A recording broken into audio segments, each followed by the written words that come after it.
All right, Hotep, everybody. Hey, this is Michael Imhotep, founder of the African History Network, host of the African History Network show. I'm a talk show host, researcher, lecturer, writer, and historian. It is Sunday, August 20th, 2023, the 403rd commemoration of August 20th, 1619, when 29 Africans came into Virginia at Point Comfort on that White Lion pirate ship, which was a Dutch pirate ship.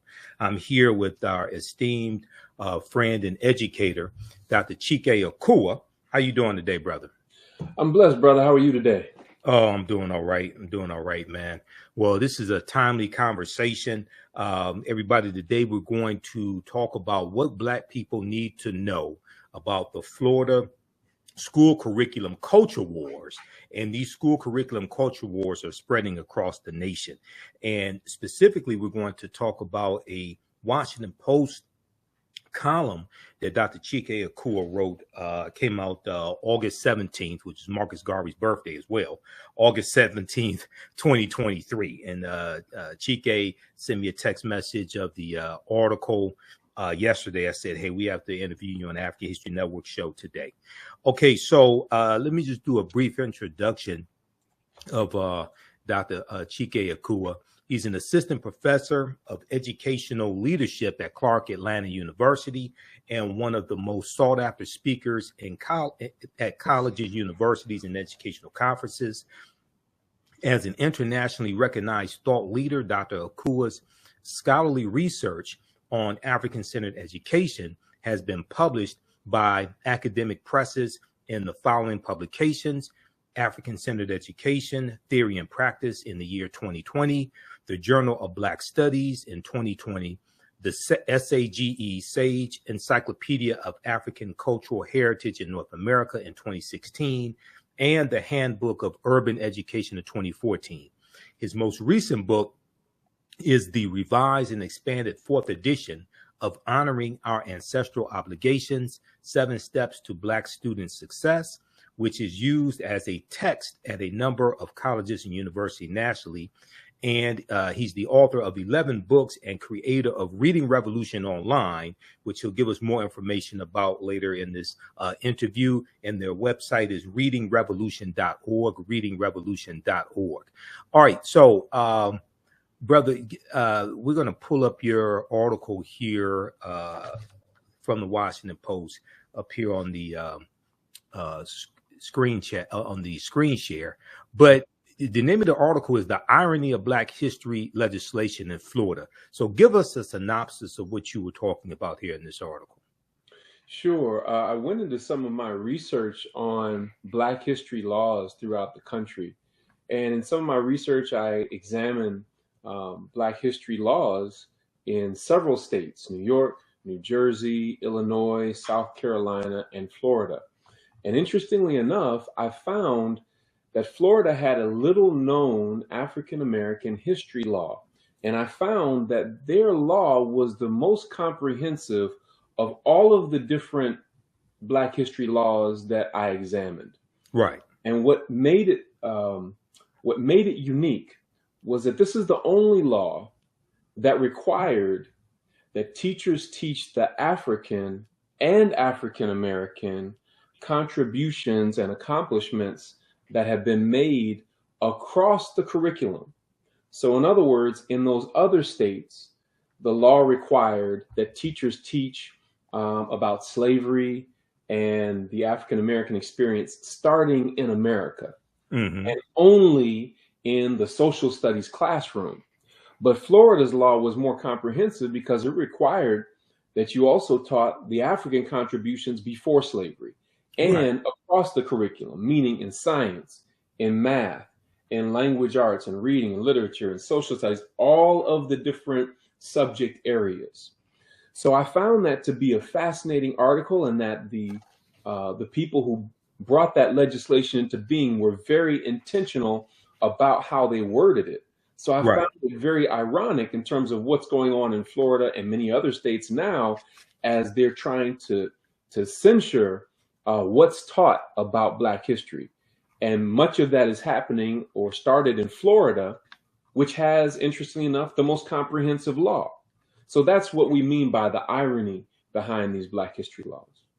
Okay, and that law that you are referring to is Florida Statute 1003.42, Section 8, and is referenced here in your article here for the Washington Post. And in this section, and I'm going to have you elaborate on this, you talk about the fact that so you were teaching at a school. Was that an elementary school or middle school, and starting in 1992 in Virginia? Yes, middle school. Middle school, okay. And you go on to say in 1994, 2 years after I began teaching in Virginia, the state of Florida passed landmark legislation that required the teaching of African and African American contributions across the curriculum. And everybody could research this, and he put the link here in the article to this statute. I think it has the link to the article, the link to the statute, or you can Google it. Florida Statute 1003.42, Section H, required that teachers teach, quote, the history of African Americans, including the history of African peoples before the political conflicts that led to the development of slavery, the passage to America, the enslavement experience, abolition, and the contributions of African American society. Okay, so now contrast this. Now you and we're going to talk about your experience in teaching in Virginia as well, but contrast this law and Governor Ron DeSantis, who I loathe and abhor.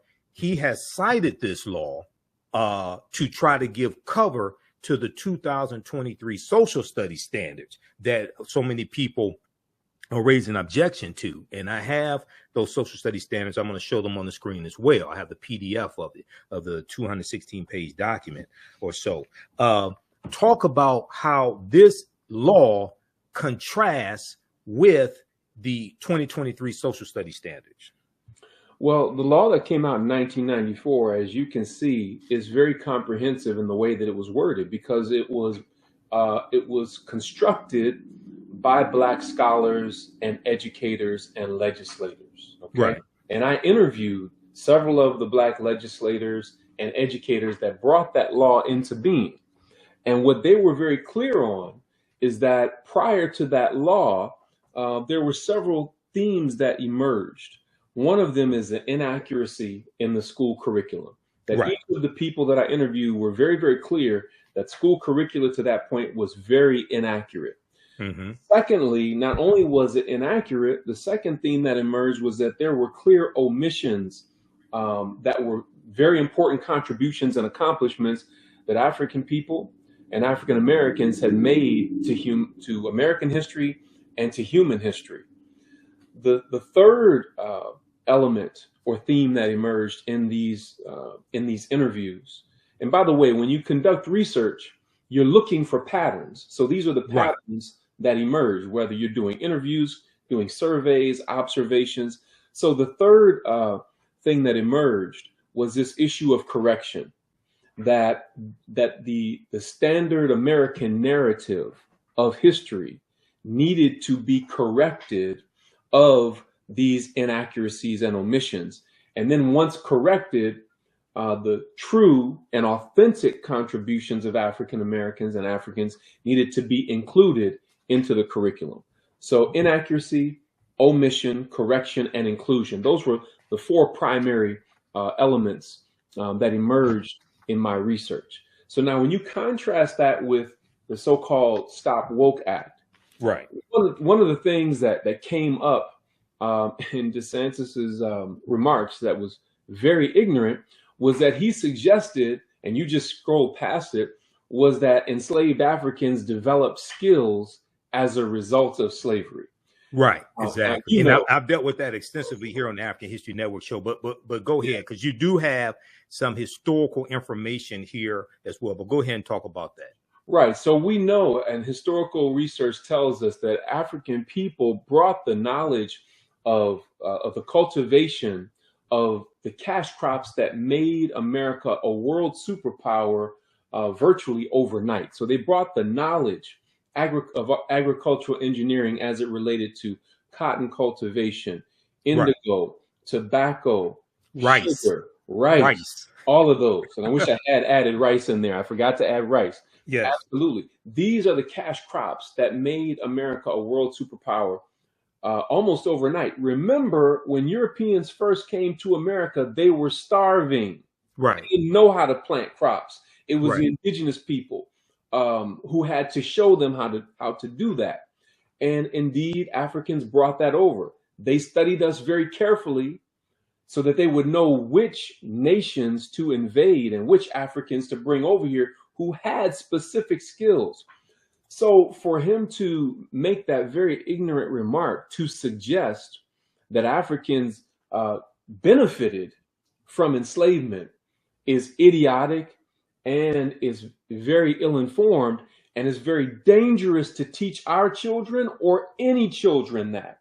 Because what it does is it justifies abuse. It very subtly justifies white terrorism and says, well, hey, you all should just be thankful to be here because you're in America. Exactly. You're the greatest nation in the world. Well, America would be nothing to speak of were it not for the brains and backs of African people. Exactly. And, you know, just a couple of things. And I know you know this because you teach about the history of the Moors. The Moors introduced into Europe cotton and sugar about 9th and 10th century. Mm-hmm. Okay. So and sugar comes from sugar cane.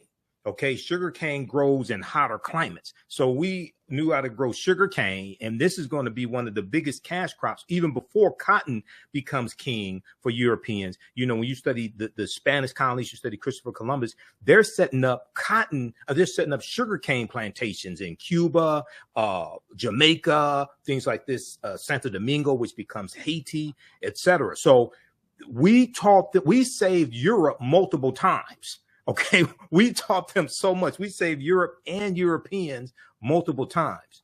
Well, here's the further irony about that.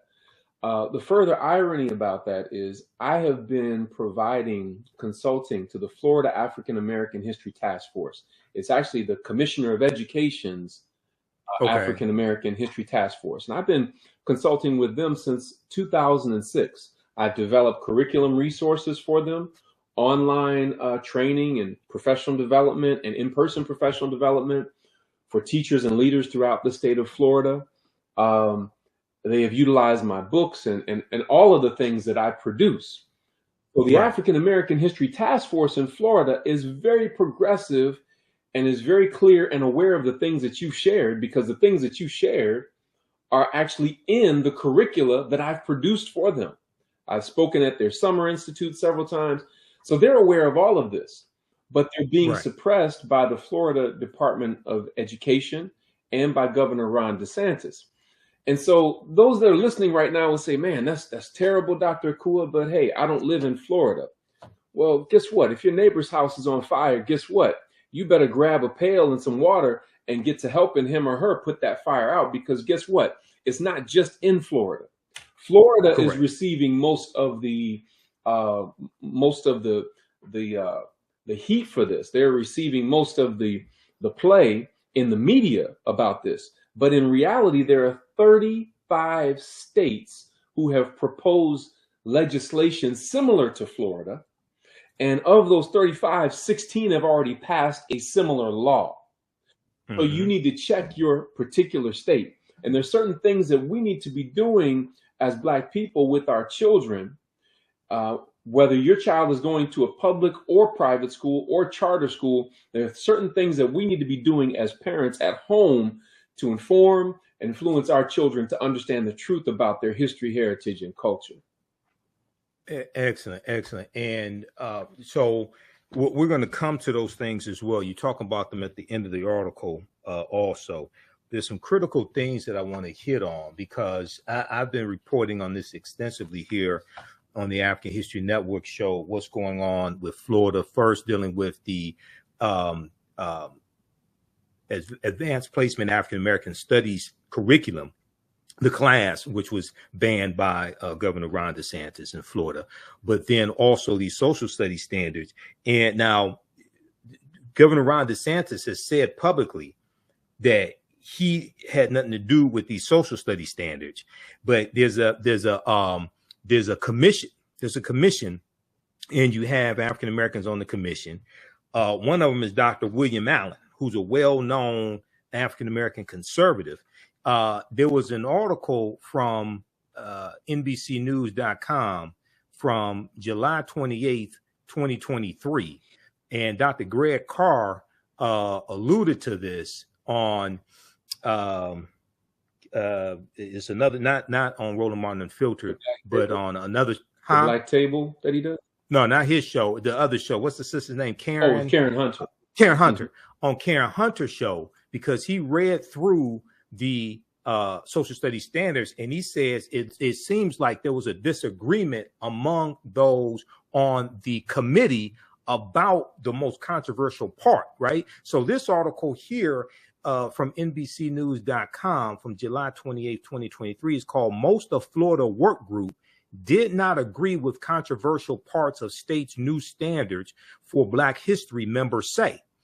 Quote, "Most of us did not want that language," end quote, one group member said. So it was two African-American PhDs who were the ones really from these reports and from what I read, who were really pushing that controversial standard. One was Dr. William Allen, and another was an African-American woman who's a documentarian, Dr. Presley Rice, Dr. Frances Presley Rice, okay? And I want you to comment on this in just a second, but I just want to read this section here. The work group members who spoke to NBC News said that only two members of the work group, Dr. William Allen, who's a Black conservative, he was on Fox News on Jesse Waters' show. Jesse Waters is replacing the white supremacist Tucker Carlson on Fox News. Dr. William Allen and Dr. Frances Presley Rice, they advocated for the criticized language. Dr. William Allen and Dr.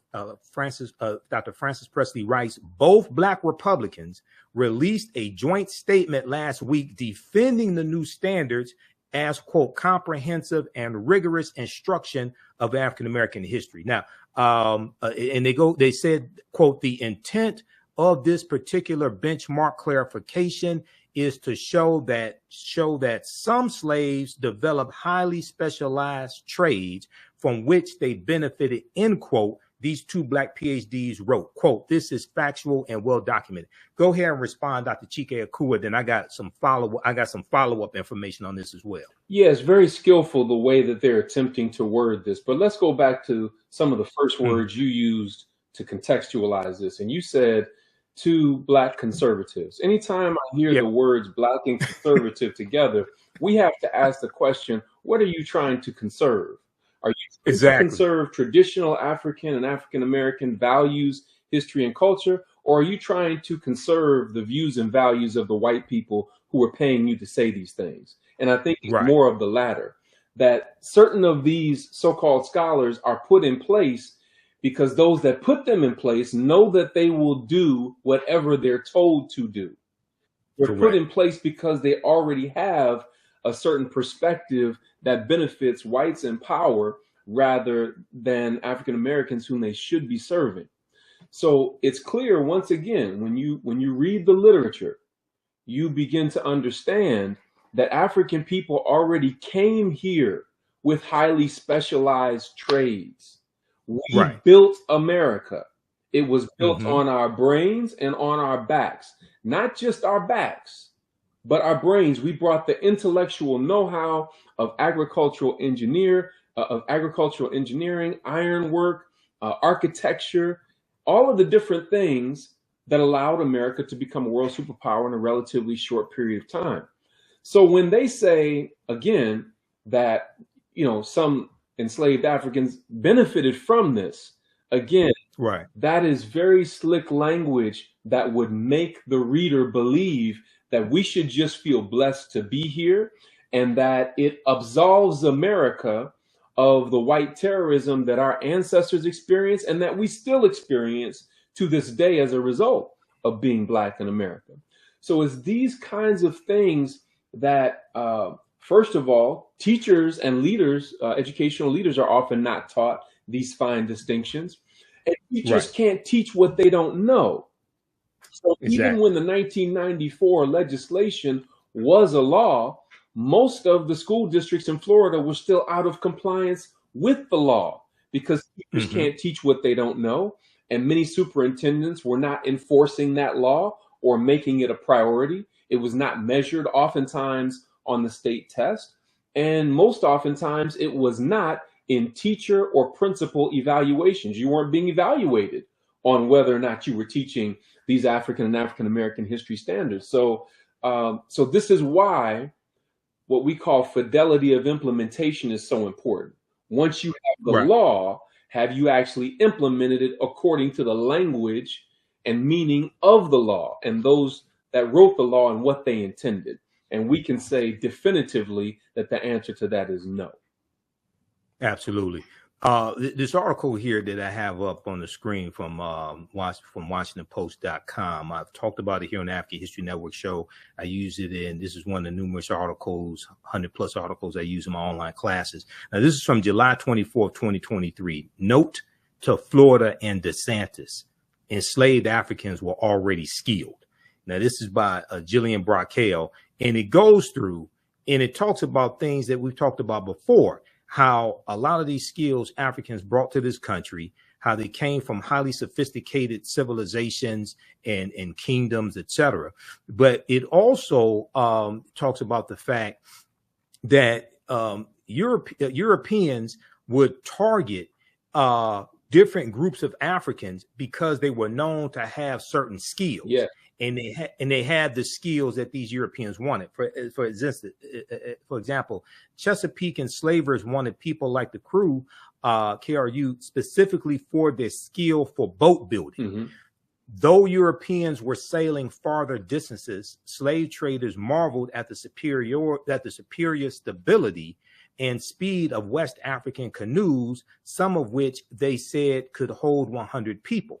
These boat designs were ideal for fishing, freight, and ferrying up and down the Chesapeake. She talked about, we know Onesimus. I'm not exactly sure how to pronounce this, Onesimus, but Onesimus was the African slave who taught the Puritans how to inoculate themselves from smallpox. He was from West Africa. Mm-hmm. Okay. They talk about how New England Puritans targeted Akan-speaking people from the Gold Coast or Ghana who had a long military tradition emphasizing discipline and quick thinking. But go ahead and comment on this, brother. Yeah, so, and that's one of the things I love about your show, brother, is that you use documented research literature. And I can give some other examples. If you go and you read Charles Finch's book, The Star of Deep Beginnings, The African Genesis of Science and Technology, if you will go and read Blacks in Science by Dr. Ivan Van Sertima, if you read Blacks and Science by Robin Walker, volumes 1 and 2, there is a literature on these things. We're not just talking and just making stuff up. When we say that there's scientific research literature, we mean that there is hard empirical evidence to demonstrate what we're talking about. There, you have it right there. It's Robin Walker, Blacks in Science. Yeah. So there is a very long and extensive and voluminous research literature on these things for those that care to know. But one of the things that was done to us is to, first of all, make it so that you don't know, and then to make it so that you don't want to know. And so there's an African proverb that says, lack of knowledge is darker than the night. Not to know is bad, but not to wish to know is worse. And so for those of us who do know, for those of us who have made this our life's work to study it and pass it on to our children, these are very, very challenging times that we're living in. And what they are doing should be very clear to all of us. And so we cannot stand idly by and allow other people to control the curricula that our children will be fed when they go to school. And I want to say this also, Brother Michael. You know, we know here at the African History Network how important independent Black schools are, independent African-centered schools are, and we will always advocate for that. In addition to that, however, we also know that 95, 96, probably 98, 99% of Black children in America go to public schools. And they are going to be subject to this kind of indoctrination. And so that is why we must fight inside the system and build outside of the system simultaneously. Exactly. And this is why, even though you and I are both advocates for homeschooling, and we both speak and have spoken numerous times at the Liberated Minds Black Homeschooling Education Expo, shout out to Queen Thais, yes, and the people doing work there. But homeschooling by itself is not going to save African-American children. And what I mean by that is the majority of our children are still going to go to public school. So even though we can augment what's taking place in public school with homeschooling, we're not going to be able just to homeschool exclusively all of our children. Okay. And the other thing is that every ethnic group of children need this history also, not just African-American children. Go ahead. In addition to that, our tax dollars are going to this. Exactly. We're paying to be miseducated. We're paying to be lied to. We're paying for what Dr. Kemet Shockley calls a mild form of mental molestation when our children go to these schools. So we're literally paying to be oppressed. And one of the goals of the oppressor is to get the oppressed to participate in their own oppression. And so that's one of the things that's a big problem with this as well. And this is why we must take a stand on this, why we must be vocal about it, and why we must continue to agitate to make sure that these clarifications and corrections are made. But we need to do it at home as well as in public and in the schools. Exactly. I want to go to this article here, then we're going to go back to your article with from the Washington Post. Now, I've dealt with this all extensively here on the African History Network show, step by step. So after the rebuttal from Dr. William Allen and Dr. Francis Presley came out, what happened was, is detailed here in this article here from the Tampa Bay Times, picked up by Yahoo News. I want everybody to read this. Benefited from slavery. Critics say some of the state's examples were never even slaves. So this is what happened. To push back on the criticism that was taking place across the country, you had a spokesperson for the Department of Education named Alex Lanfranconi.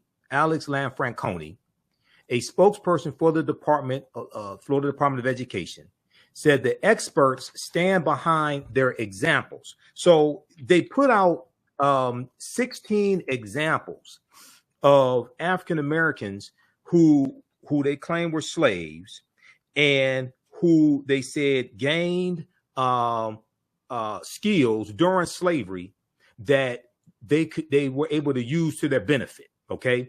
Responding to mounting criticism, the department, referring to the Florida Department of Education, issued a statement Thursday offering 16 examples of historic figures it said fit that description. Okay. The description of people able to enslaved and gained, suggesting some slaves benefited from skills they learned while enslaved.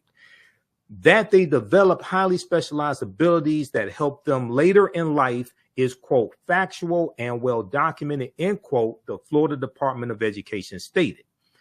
Asked for more information on Friday, Florida's Department of Education cited references, the Colored Patriots of the American Revolution, which is an 1895 book by William Cooper Nail. I don't know why they had to go back that far. And Encyclopedia of African American History, 1619 to 1895, which is a 2006 book edited by Dr. Paul Finkelman. We had Dr. Paul Finkelman here on the African History Network show a few years ago when he was speaking at the Charles H. Wright Museum of African American History. Now, Alex Lanfranconi, a spokesperson for the Florida Department of Education, said that experts stand behind their examples. Dr. Francis Presley Rice, a co-founder of the Yoakum African American History Association and chairperson of the National Black Republican Association, already there, warning flags all over the place, National Black Republican Association, she's the chairperson, provided the information to the Florida Department of Education. But other sources offer conflicting descriptions of the 16 historic figures, and critics came forward to attack the department's claims.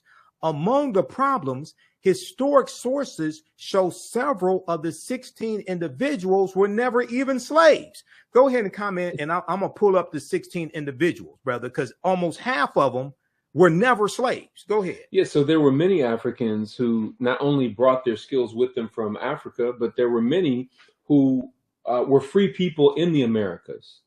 Yes. Who had developed their skills and were working in everyday life. But, you know, we could shut this down with one simple comment, brother. And it's simply this, and I have to give a shout out to my brother, JR, who shared this with me. Okay. Would there be anyone so ignorant as to suggest that Jews benefited from the Holocaust? No, there wouldn't. You know, even so no one would not Jews as a whole. No one would even think to say something so outrageous.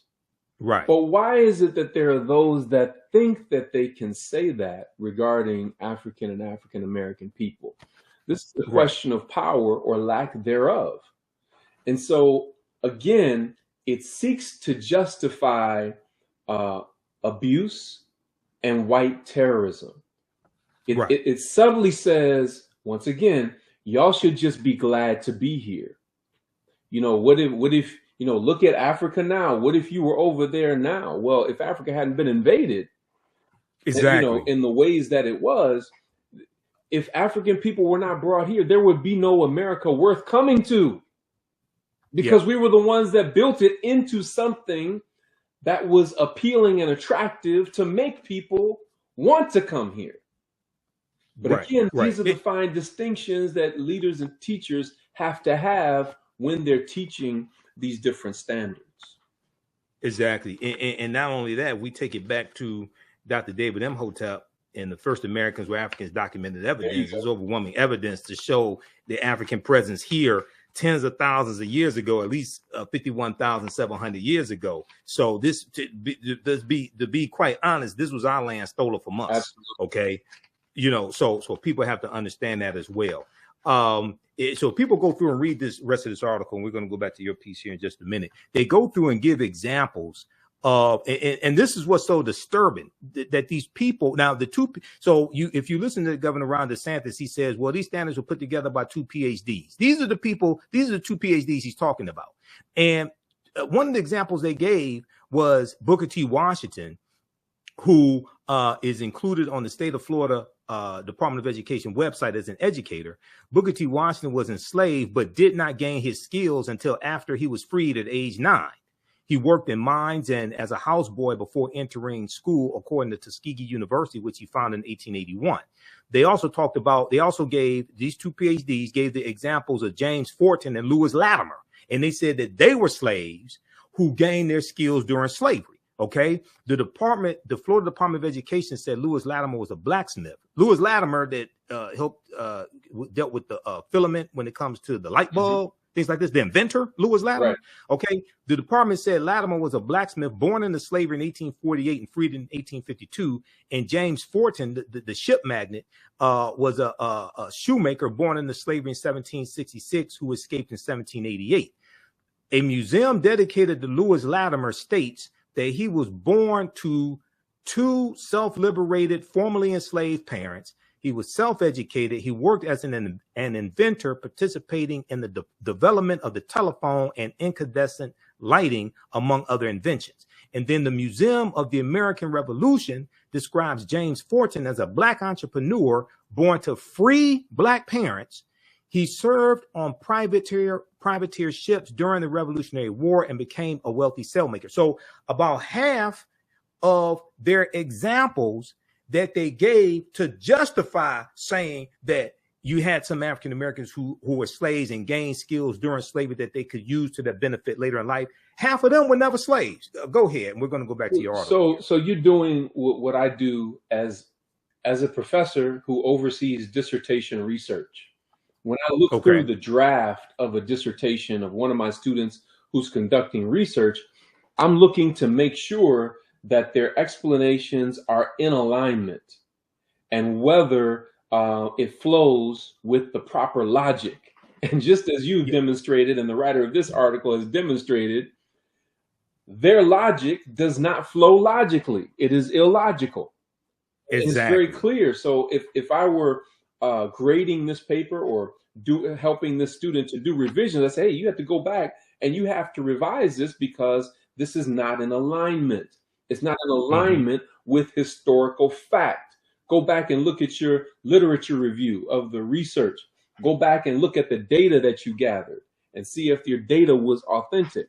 So the writer of this article and what you have done, you guys are spot on, because you're pointing out the inaccuracies in what's being placed before us as something that's supposed to be accurate when in fact it is not.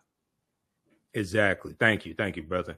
You do a fantastic job as well. The article goes on to mention Henry Blair, who was an inventor also, and Paul Cuffey, who had the Back to Africa movement before Marcus Garvey. Paul Cuffey was taking African Americans to Sierra Leone. He was born free also. Okay. Cuffey was born in 1759 to an emancipated slave. So people read the rest of this article. Is originally from the Tampa Bay Times by Jeffrey S. Solocek, Solocek, Tampa Bay Times, picked up by Yahoo News. Benefited from slavery. Critics say some of these states' examples were never even slaves. This is from July 22nd, 2023. This is why it's important to do research and don't just, circulate nonsense like Tyler Perry bought BET, which I told people did not happen. I told people 2 months ago, I put out a video 2 months ago. I said, Tyler Perry did not buy BET. Okay, let's go back to your article here. Now, I want you to talk about, I made note of some of the comments that you made. And once again, everybody read this piece here from the Washington Post. Also, see if Yahoo News picked it up. It's called The Irony of Black History Legislation in Florida. It's from August 17, 2023, which is also the birth date of Marcus Mosiah Garvey. This is in the column Perspective by Valerie Strauss, and it's written by our guest, Dr. Chike Akua. Okay, so you talk about teaching in middle school, and you talk about teaching, how you put it, you incorporated outside information dealing with African history, African American history, and you said that oftentimes you said you incorporated cultural examples of excellence, resistance, and self-determination. But a lot of times, and I want to get your exact quote here, a lot of times those examples conflicted with the administration, or may have conflicted with other teachers. Okay. Right. Talk about some of what you were introducing that was factual, but that conflicted with the administration or other teachers. You give an example also about posters they wanted you to take down about Black history, things of this nature. Sure. So back then, well, first of all, I would like to say that the teacher's store didn't have what I was looking for.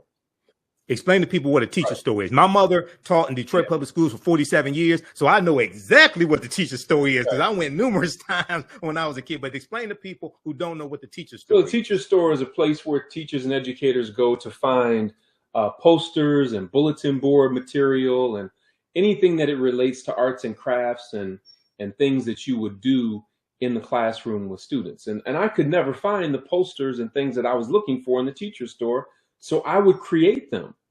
I would blow up pictures and images. I would get them laminated, and in making these different things, I wouldn't just make them for myself. I would make them for my other teacher friends who were of the same mindset. And so some of you all may recall my friend Tony Browder, who's his book From the Browder Files. He has this amazing picture of a muscular African man with arms outstretched, with a Kemetic or Egyptian headdress on, and a silhouette of Africa behind him. Beneath that picture is the same man with his head bowed and his wrists in chains, with a silhouette of America behind him. So I thought, man, that image was so strong, and it tells a story that my students need to know. So I blew it up, and then I had it laminated and made several for some of my other friends. We were told by administration to take it down. Now, contrary to what you may think based on my energy right now, brother, back then I was not as forthright and forceful and articulate in representing what I was doing and why I was doing it. But I couldn't just take it down. So what I did was I took my scissors. I asked them, what's the problem with the poster? I said, is it the top part of the top or the part of the bottom? They said, it's the part at the bottom. I said, but that's historically accurate. Yeah, but that could make students feel a certain kind of way and everything. We just want you to take it down. So instead of just taking down the whole poster, I took my scissors and I cut a jagged line, a jagged edge, cutting the bottom portion off. So when my students came to class, they were like, oh my gosh, Mr. Cool, what happened to your poster? Who did that? I said, I did it. They said, well, why would you do that? Why would you cut up your poster? I said, well, we were told to take it down because there's some people who don't want you to know this story. Right. So I had to, in my 14 years as a public school teacher, I had to covertly infuse this type of cultural knowledge into the schools because I found myself in the principal's office more often than some of my troubled students, myself and some of my colleagues. And those of my colleagues that were doing this as well are doing amazing things today as well. But we were making a tremendous impact on our students, but we're having to do it covertly and constantly under attack, constantly having to justify why we were teaching, what we were teaching, and why we weren't just teaching the standards that they gave us to teach, but we were getting results that they couldn't get. Exactly. And you mentioned that here in the article. And Tony Browder is a friend of mine. We just had Tony on the African History Network show April 23rd, dealing with why Nile Valley civilization history is important. And I use two of Tony's books in my classes, Nile Valley Contributions to Civilization and Egypt on the Potomac. Those are two books that we use by Tony Browder in my online history classes. So you in this section here in your piece from the Washington Post, you talk about you had a poster of a black man with the headdress of a king and arms powerfully outstretched with a silhouette of Africa behind him. Beneath it was a picture of the same man with head bowed and hands shackled with the silhouette of America behind him. The poster provided an opportunity for deep examination and inquiry. The poster told a story that our administrators were unwilling to acknowledge. It is a story that many are still unwilling to acknowledge or accurately assess today. Now, you said it was not uncommon for one of us to be called to the office, the principal's office, for questioning about our methods and materials. But as a result of our methods and materials, we were achieving academic and behavioral results that other teachers were not achieving, and often from students deemed unreachable. So talk about some of the success that you had with students who other teachers deemed unreachable, but what type of knowledge were you giving them that changed their behavior? Well, first, let me say, brother, and I'm sure you've heard this before, when you go on a job, two of the most important people for you to know is not necessarily your direct supervisor or your boss. It is the secretaries and the custodians, because they see things that other people don't. It was the secretary who let me know, hey, they're looking at your lesson plans real carefully, and I've heard them talking about you.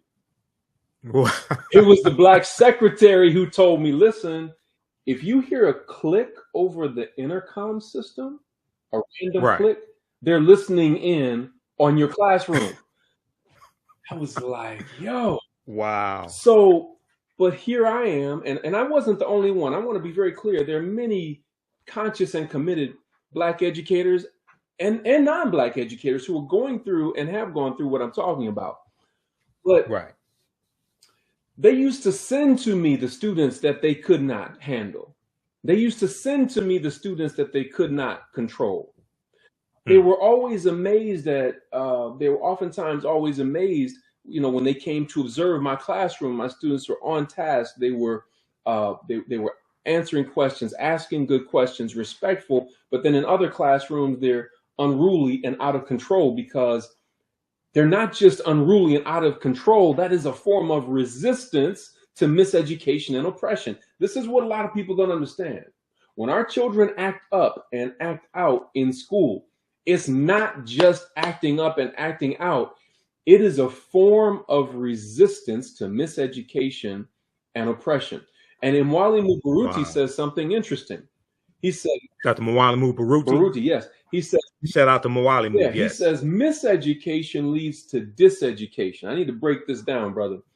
Miseducation, of course, comes from Carter G. Woodson, and that is being given a form of schooling that doesn't teach you the truth about your history and culture or prepare you for life as you will face it. Okay, that's miseducation. But Imwali Mubaruti says miseducation leads to diseducation. Diseducation is an anti-learning psychology. In other words, you've lied to me so much, now I don't want to learn about nothing. So think to yourself, have you ever seen, particularly young brothers, sometimes sisters, but most of the time young brothers, who mentally opt out of school altogether? They've checked out. They're resistant, they're unruly, they're defiant, they may be disrespectful, because that is a result of diseducation. You've lied to me so much, now I don't want to learn nothing. Right. And all of this can be mitigated and solved by conscious and competent educators who know the truth about our history and our culture, and who understand the methods for reaching and teaching and bringing out the brilliance in Black children. The methods for reaching and teaching Black children have been proven to be unique from other methods. And oftentimes, many of our teachers are taught in schools of education where they don't learn the methods that have been proven to bring out the brilliance in our children. So we already have a chronic teacher shortage. And then the teachers that do get results, you put the heat on them because they're teaching in culturally relevant and responsive ways, and they're teaching truths that you're not comfortable with. So this is what we're facing in the schools today, and it's something that needs to be dealt with head on. Exactly. I totally agree with you on that, man. Okay, and let me put your website up here, the website link. Everybody visit Dr. Chike Akua's website, which is readingrevolution.org. Reading Revolution, we have it here at the bottom of the screen, readingrevolution.org. You can get more information on his programming, on his programs, and get into contact with him as well. And he's going to give us some information toward the end of this broadcast also. So readingrevolution.org, check that out. And for those just joining us, I'm Michael Imhotep, founder of the African History Network, host of the African History Network show. We're speaking with esteemed educator, Dr. Chike Akua, and he is also an assistant professor of educational leadership at Clark Atlanta University as well. If you like this type of information, you can support the African History Network. $ the AHN show through Cash App, $ the AHN show through Cash App, also through PayPal, paypal.me/the AHN show. When you go to our website, theafricanhistorynetwork.com, theafricanhistorynetwork.com, we have the information there. You can also register for the online history classes I teach on Saturdays and Sundays. Ancient Kemet, the Moors, and the Ma'afa, understand the transatlantic slave trade on Saturdays, 2 p.m. Eastern Standard Time, and Sundays, Black resistance movements from the Haitian Revolution, U.S. Civil War, Civil Rights Movement, the Black Power Movement, 1800 to 1968. And Dr. Chike Akua, let people know, and we're going to get back to your article because I have some more questions for you if you have the time. I have some more questions for you because I wrote out questions too, and I went through your entire article as I always do. I made notes, highlighted things, etc. Let people know about readingrevolution.org for a few minutes, if you don't mind. Sure. So I'm always reminded of the words of Dr. Maulana Karenga when he said, from a Black studies perspective, you don't talk about you don't have a critique without a corrective. In other words, you Yes. don't talk about a problem unless you have a solution. So we've been talking about the problem for some time, but throughout the entirety of my career, I have always developed my own curricula to fill in the gaps of what I felt my students needed to know. And I didn't just do that for my students. We published those materials, and those materials are circulating around the world now. The one that we're most proud of, that's being utilized in homes and in some school districts around the country and internationally, is Reading Revolution Online. And what I like to do, brother, is I would like to take everybody behind the scenes to see it, because when I was a reading specialist in the public school system, they sent all the students to me who would not pass the state test in reading, but they didn't have a curriculum, which to me was great, because I probably wasn't going to teach from it. No way. I was going to create my own stuff, because it probably wouldn't have met my students' needs. So every day I would write up a brief reading selection about an African or African American hero or shero, ancient or modern. And I would add 10 multiple choice questions to it, because I wanted the structure to mimic what they would experience on the state reading test. And so after doing about 30 of those selections, Spirit kind of whispered to me and said, hey, this needs to be a book. So I called on another good friend of mine, Brother Tavares Stevens, and we wrote the book Reading Revolution. And that book did very well. It went national and international. It contains 90 of those reading selections. But in 2018, we began the process of digitizing all of that content so that we could make it available on an interactive platform. And so that's what I want to share with you right now. So let me know when you can see my screen, brother. Okay, I just turned it on. Yeah, I can see it. Okay, so remember, there are 90 reading selections in Reading Revolution Online. For each of the reading selections, there are 4 activities. Okay, so you can see me scrolling. And if you can zoom in on your screen a little bit, so people can read the lines. If you want them to be able to read it. Let me scroll down to the one I want to do. We'll look at this one. Is that a little bit better? Yeah, that's a little better. Yeah. And you say Control plus sign, and that will zoom in. Control plus sign on your keyboard. Yeah, that'll zoom in. How's that? There you go. Yeah. So we start off. So remember, there are 90 reading selections. This one is about Ahmed Baba. And the purpose is to center our children in Black excellence. We start off with a power quote. This particular quote is an African proverb, and it says, books are worth their weight in gold. Books are worth their weight in gold.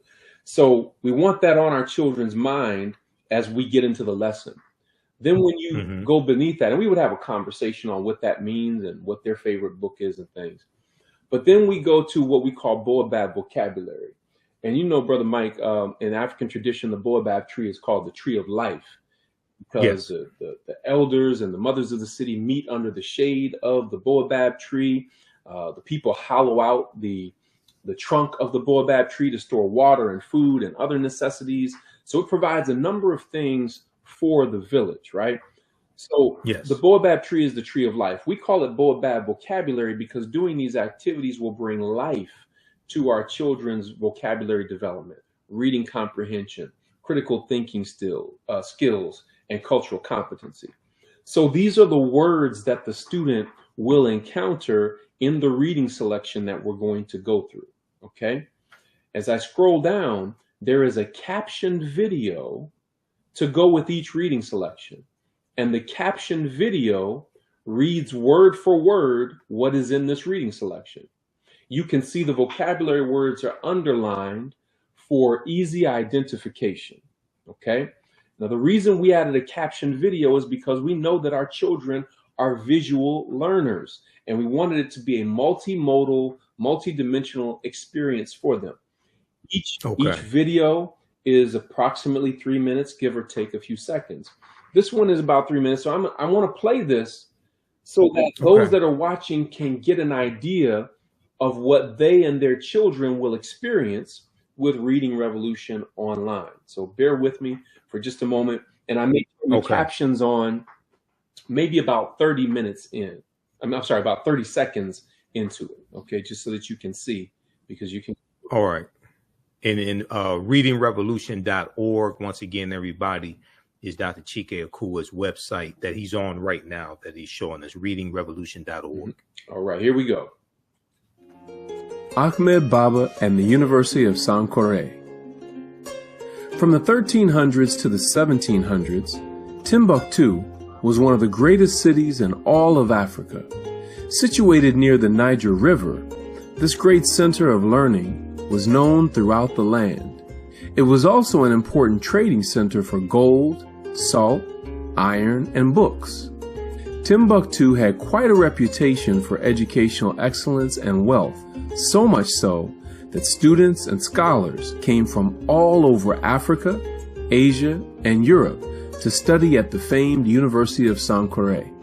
Being near the river gave people easy access to this thriving city of trade and education and attracted many people. Ahmed Baba was the president of the University of Sankore for 30 years. During this time, he upheld the African standard of excellence, running the university with great vision. Also during this time, he authored 42 books. This means he wrote more than one book per year in addition to his duties as president. Additionally, Ahmed Baba had over 1,600 books that he owned in his personal library. This shows that he knew the power of books to transform the mind. To Africans who introduced the art of writing to the world, books were sacred and holy. Books were valued so much that people paid for books using only gold. The book a person desired to purchase would be placed on one side of a scale, and gold dust would be sprinkled on the other side of the scale until the scales were balanced. Books in Timbuktu and in the empires of Mali and Songhai were literally worth their weight in gold. Because of this, the book industry was just as lucrative as the gold, salt, and iron industries. People who studied at Timbuktu learned law, medicine, and healing, writing and literature, astronomy, the study of the stars, and agriculture, the study of farming, and much more. They took their knowledge and understanding of what they learned back to other parts of Africa, Asia, and Europe. Some even came to America. History also shows us that virtually every home in Timbuktu had an extensive library of books and manuscripts.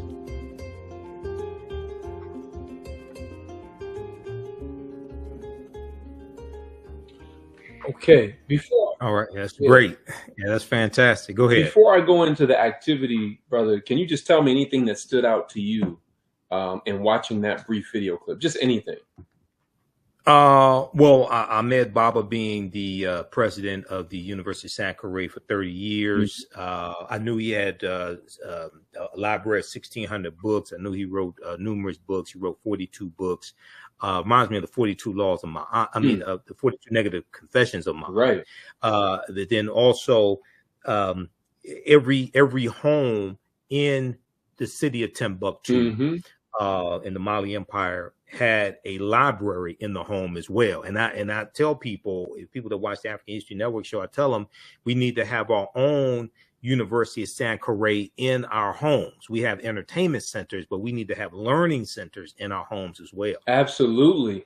And, you know, like so many people, I was miseducated in my K through 12 schooling process. But when I started learning the truth, you know, when I was growing up, brother, we used to say, man, I'll knock you all the way to Timbuktu. Right. I didn't know that was an actual place, though. An actual place where people came from all over the world to study at the feet of our ancestors, right? Yes. So after listening to the video and reviewing the printed reading selection, the student would then go down here to the Baobab vocabulary activity. And what you see is the vocabulary word on the left-hand side, the definition on the right-hand side. So the duty of the student is, this is a click and drag activity. So they click and drag and bring the two together. So we know astronomy is the study of the stars. So we click and drag that and put those two together, right? We know agriculture is the study of farming. So we click and drag and put that in place, right? We know the word sacred means holy, and we put that together. After the student does all of these, they would then click at the bottom and the system would score that for them, okay? Okay. So for the 90 reading selections, there are 4 activities. Again, 90 reading selections, 4 activities for each one. The first activity is the vocabulary activity. The second activity is a comprehension assessment. And I'm going to just run through these real quick, and you'll see some of the vocabulary words in here as well. I'm going to get some of them wrong on purpose for the sake of time. I'm just going to run through this. I'm going to get some of these wrong so that you can see how our system scores it. Okay. Let's see. So this is what we call a short cycle assessment. That is a student reading a brief passage and then answering some questions about it. And again, I'm going to get some of them wrong intentionally just so that you can see how our system scores it. All right. Okay. And so I'm on number 10 here. Let's see how we did. So we got an 80. So now you can see what you got wrong, what you got right, and so forth. And so a parent can use this at home. If we know, see, we market my products to school districts all over the country and even internationally. But what I'm saying to Black folk is we can't wait for school systems to get a clue. You see what's happening with these retrograde policies and laws where they are literally telling you, we want you to stay asleep. That's why we call it stop woke, right? Yep. So we have to then take the responsibility to teach our children the truth at home so that at least when they go into school, they're now equipped to deal with the lies that they're being told, okay? So that was our multiple choice comprehension assessment. We had the vocabulary, we had the comprehension, now we have the grammar. This is where we take several items from the reading selection, and the student then has to retype each sentence, adding capitalization, punctuation, and changing verb tense where necessary. We don't have time for me to do all that now, but I'm just going to submit it. You see that I got a 0 because I didn't complete it, right? This is going to improve our children's grammar and writing skills as they're focusing on these particular elements of grammar and so forth.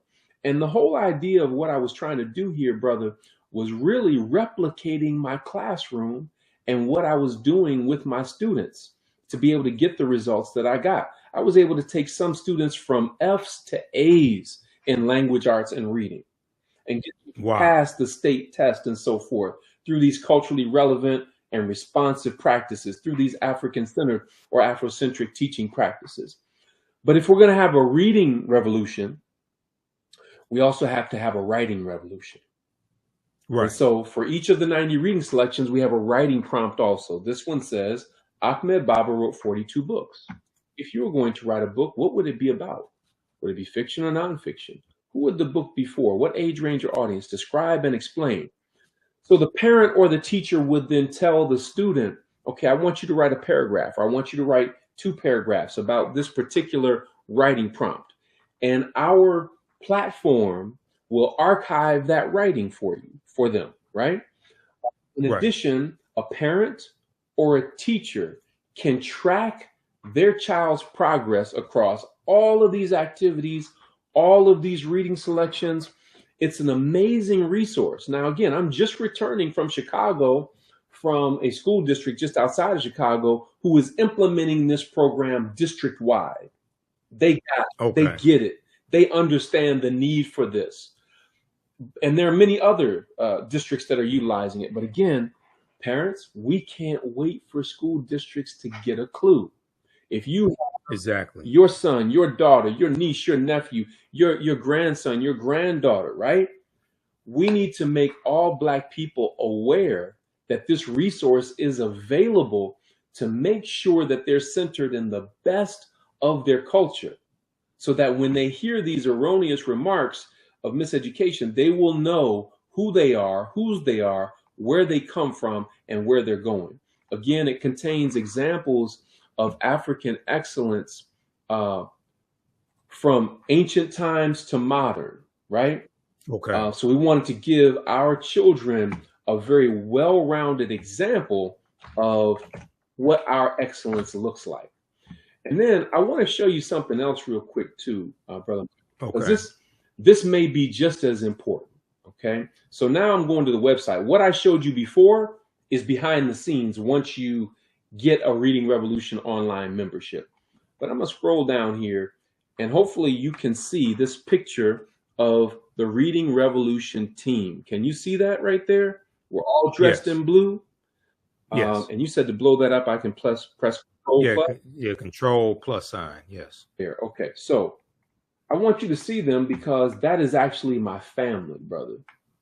Okay. This is a family affair. We got together and we did this. You can see in the bottom left-hand corner is a picture of my wife. She is a master teacher in her own right. She did a number of the editing and the voiceovers. So when you listen to the videos, it won't just be a male voice. Sometimes you'll hear a female voice, right? Right above her is my oldest son, Jabari. He's a computer engineering and game design major. He did all of the audio engineering for Reading Revolution online. Next to him is his younger brother, Amari. Amari is a film and media major. Amari did the videos, but when he saw the scope and the scales, he's an amazing photographer and videographer.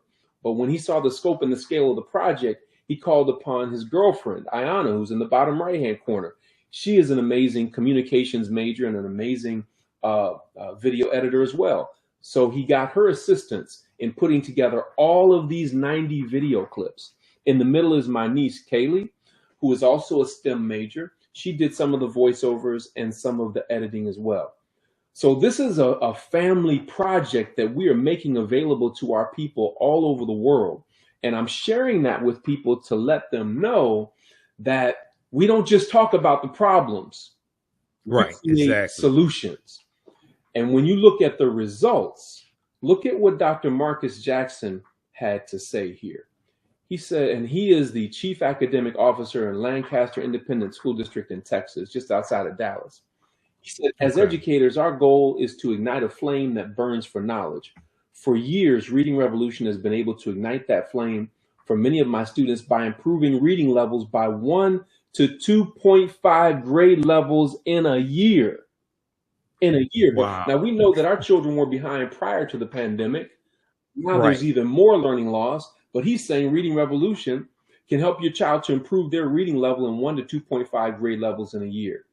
Here we have a sister not too far from you in Inkster, just outside of Detroit, Michigan.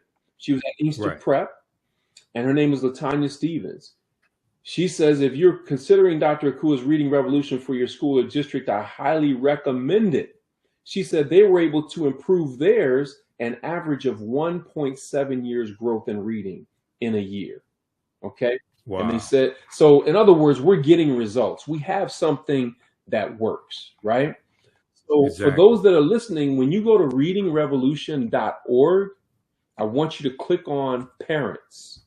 When you click on parents, that's going to take you to this page where you can watch a brief video clip and determine how you want to engage with Reading Revolution.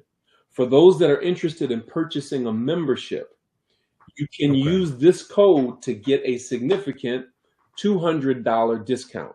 All right, taking it from $497 to $297. And the code that you want to use is just READ in capital letters, READ. So when you click on to purchase, it will take you to a screen that asks for the coupon code.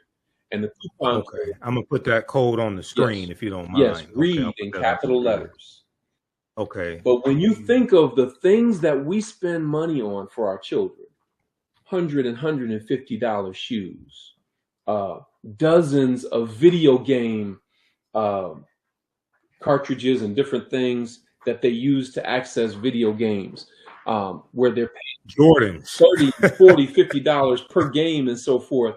We have to invest in our children's education because they are showing us very clearly that they're not going to teach it, except in places and spaces where there are conscious and committed Black educators who are constantly advocating. but still, we have to do this at home. Exactly. And we really want to encourage everybody to use it. And I've talked about on this show here the war against African American history being taught in the schools across the country, especially in former Confederate states like Florida and Georgia, things like this, especially these former Confederate states, because what's taking place is they want to suppress the teaching of the history of the past that teaches you how you got here. And then in those same states, they have passed voter suppression laws to suppress your ability to vote and have your vote counted, okay, to suppress your ability to impact the future.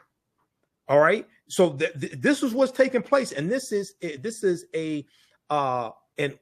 orchestrated. It's not a conspiracy because it's happening in plain sight. You can read about it. It's not like some deep plot. No, you can read about this. And to give you was one quick example, and then I want to wrap up with your article from the Washington Post, because I do want to go back to that. So there's a deep article from NBCnews.com that deals with the origin of the anti-critical race theory movement. Okay. And it talks about how it goes back to Donald Trump in 2020. Okay. September 2020, when he was president, and an executive order that he did attacking, he was attacking, it was in the training that was taking place in the federal government. It was attacking critical race theory and diversity, equity, and inclusion being that taking place in training with the federal government. I'm going to pull up this exact article because I want everybody to read this. And it goes through and breaks this down. It's called How Trump Ignited. Let me get the exact article here. How Trump Ignited the Fight over critical race theory in schools. How Trump ignited the fight over critical race theory in schools. Now, this also is an example, one of the numerous examples of how elections have consequences and how you cannot let crazy people have power. Okay. And this is something I was warning people about in 2016 about Donald Trump. And I was warning people what was going to happen. And it was a whole lot worse than I thought, but I saw these things coming. Okay. But a lot of people didn't understand history and didn't see this coming. How Trump ignited the fight over critical race theory in schools. Republican lawmakers across the country have proposed bills to ban critical race theory in K-12 schools. Here's what that really means. Now, critical race theory is a legal analysis that's taught in law school, graduate school, and a little bit at the undergraduate level. It's not taught in K-12. All right. But what they're doing is they're taking everything that they don't like about teaching the history of slavery, African American history, things like this. They're putting all this underneath an umbrella that they have redefined as critical race theory. It's not critical race theory. They have redefined it as critical race theory. And then they flooded Fox News with all these stories because there's another 16-page analysis from NBC News that deals with the role that Fox News has played in this as well. But if you look at this piece here, okay, the proposed policies mimic former President Donald Trump's this was a September 2020 memo or executive order ordering the Office of Management and Budget to stop funding training on critical race theory for federal employees, calling it a, quote, propaganda effort, end quote, calling it a propaganda effort. Around the same time, September 2020, around the same time, Donald Trump condemned the 1619 Project, a Pulitzer Prize winning 2019 New York Times report led by reporter Nicole Hannah-Jones that holds America was truly founded not in 1776, but 1619, when the first enslaved people were brought to the colonies. Now, we've already talked about, we were here for tens of thousands of years before that. August 20, 1619 did happen, but we have to understand this was our land stolen from us. Educators embraced this message and began utilizing the project and looking for resources to teach a more holistic history of the country. Donald Trump rebuked the 1619 project as a, quote, warped, distorted, end quote, portrayal of American history. Both the executive order he did, the memo, and this attack sparked the commission of the 1776 report, which Donald Trump ordered. The 1776 report, he created this commission, and the 1776 report was meant to combat the contents of the 1619 project. The countrywide uprisings in the wake of the deaths of George Floyd, who was killed May 25th, 2020 in Minneapolis, Minnesota, only fueled the matter, with pundits debating the nation's fraught history of racism. Thus, although President Joe Biden reversed Donald Trump's initial ban, because Joe Biden, when he came into office, he dismantled the 1776 project and removed it from whitehouse.gov. Thus, although President Joe Biden reversed Trump's initial ban in January of 2021, the seed had been planted. The seed had been planted. Go ahead, brother, and comment on this. No, it's very, very clear the efforts that are being taken to suppress the truth. And we call this a manufactured crisis.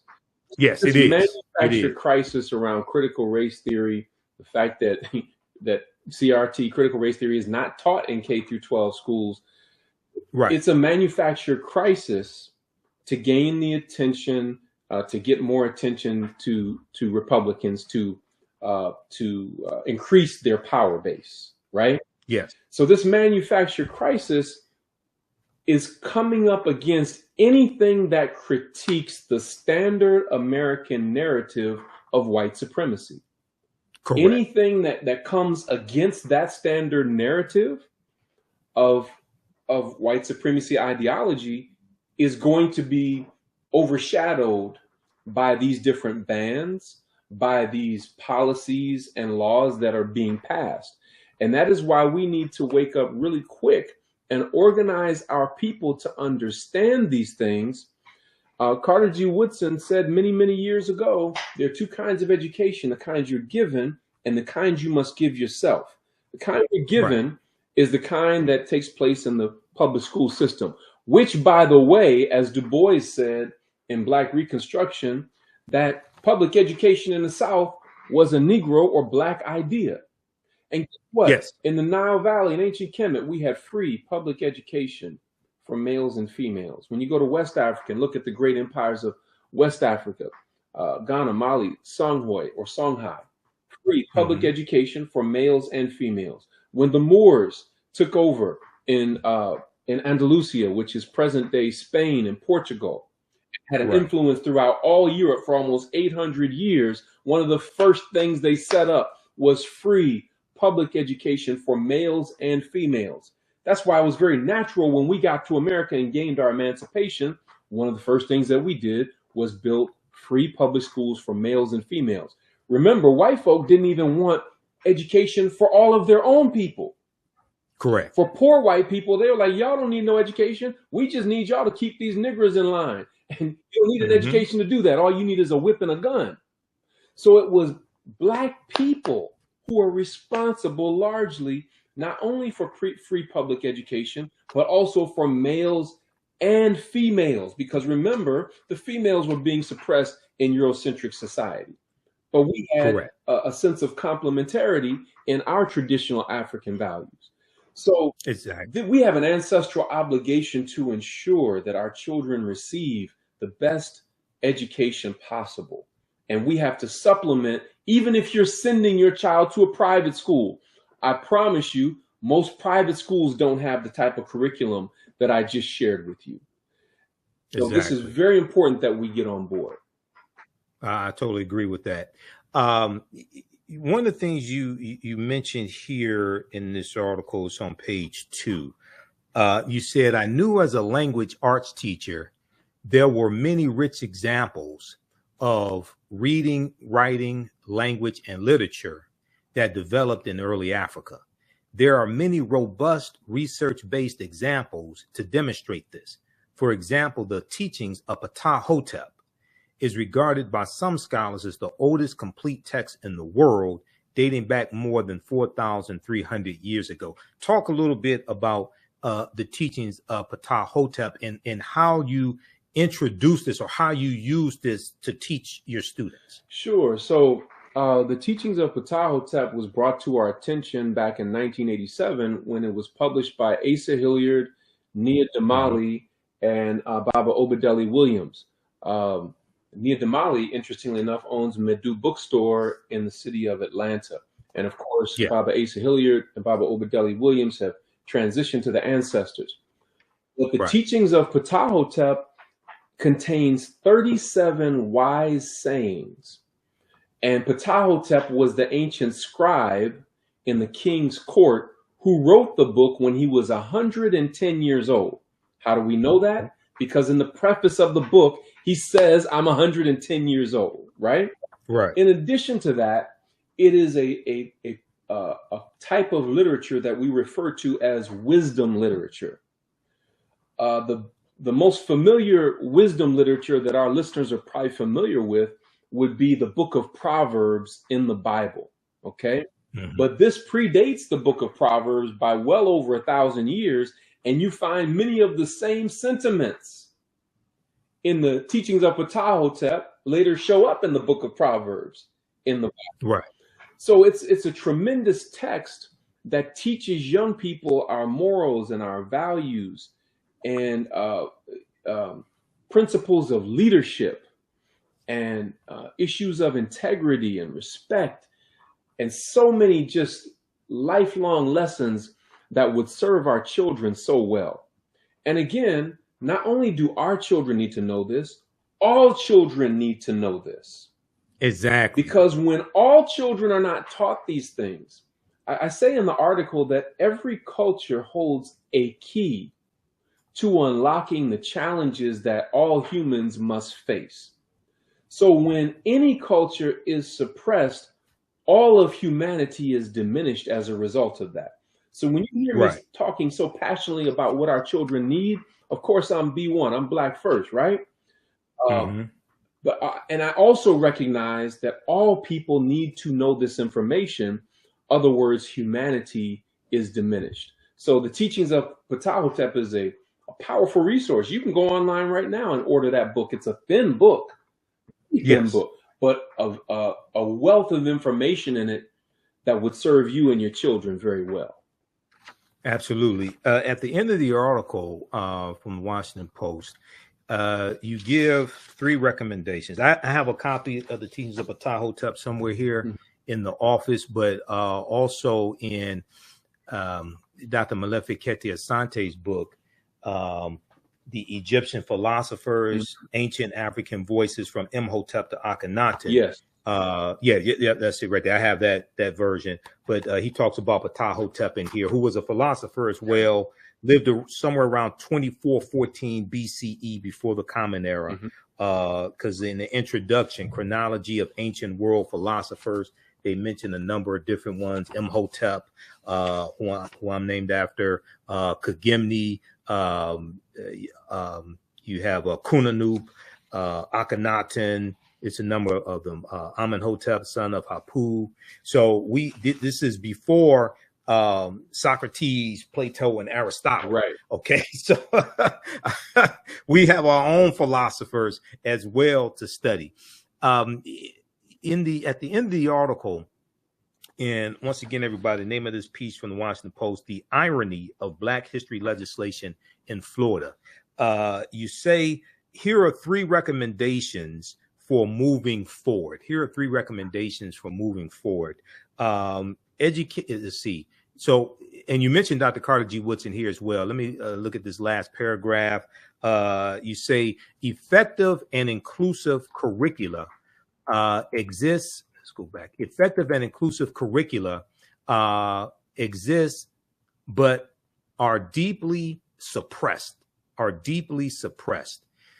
In addition, curricular inaccuracies, and omissions contribute to implicit bias and also prevent whites and others from accurately and critically examining their own individual and collective attitudes, beliefs, and behaviors. Lack of knowledge about this nation's history is literally hazardous to the health of African Americans. As Dr. Carter G. Woodson, who's the founder of Black History Month and co-founder of the Association for the Study of Negro Life and History, September 9th, 1915, and he's the author of numerous books, including The Miseducation of the Negro, 1933.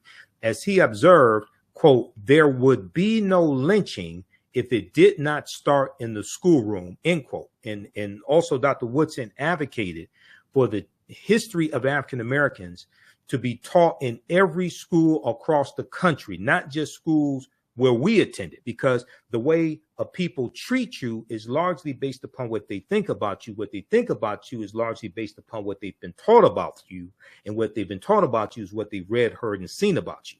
So you take us through 3 recommendations. So what are those recommendations? And these recommendations, this is actually the work that I do in providing professional development to educational leaders and teachers and counselors across the country. And so the first recommendation is to educate school leaders and teachers in the best of African American culture, history, views, and values. And let me make this distinction. The reason I say the best of African and African American history and culture is because for many of our children, they've only been exposed to the worst of our history and culture. Okay. Because, and it's what I call cultural identity theft. Cultural identity theft. How do you take a group of people who gave the world reading and writing and language and literature and architecture and engineering and agriculture and astronomy, mathematics and medicine, science and technology? How do you take that group of people and yet convince them that they come from a race of pimps, players, criminals, thugs, N-words and B-words? Cultural identity theft. So for conscious and committed educators, education is identity restoration. Education is identity restoration. But again, teachers can't teach what they don't know. So early on, and I've been doing professional development across the country for over 15 years, and I'll never forget, someone came up to me afterwards and they said, you know, Dr. Akua, I agree with everything that you said. We should be more culturally relevant and responsive in our teaching and everything, but I don't know as much about African and African American history as you. And my response to that person and to all educators that I speak to is, no problem. You get to go on the journey with your students.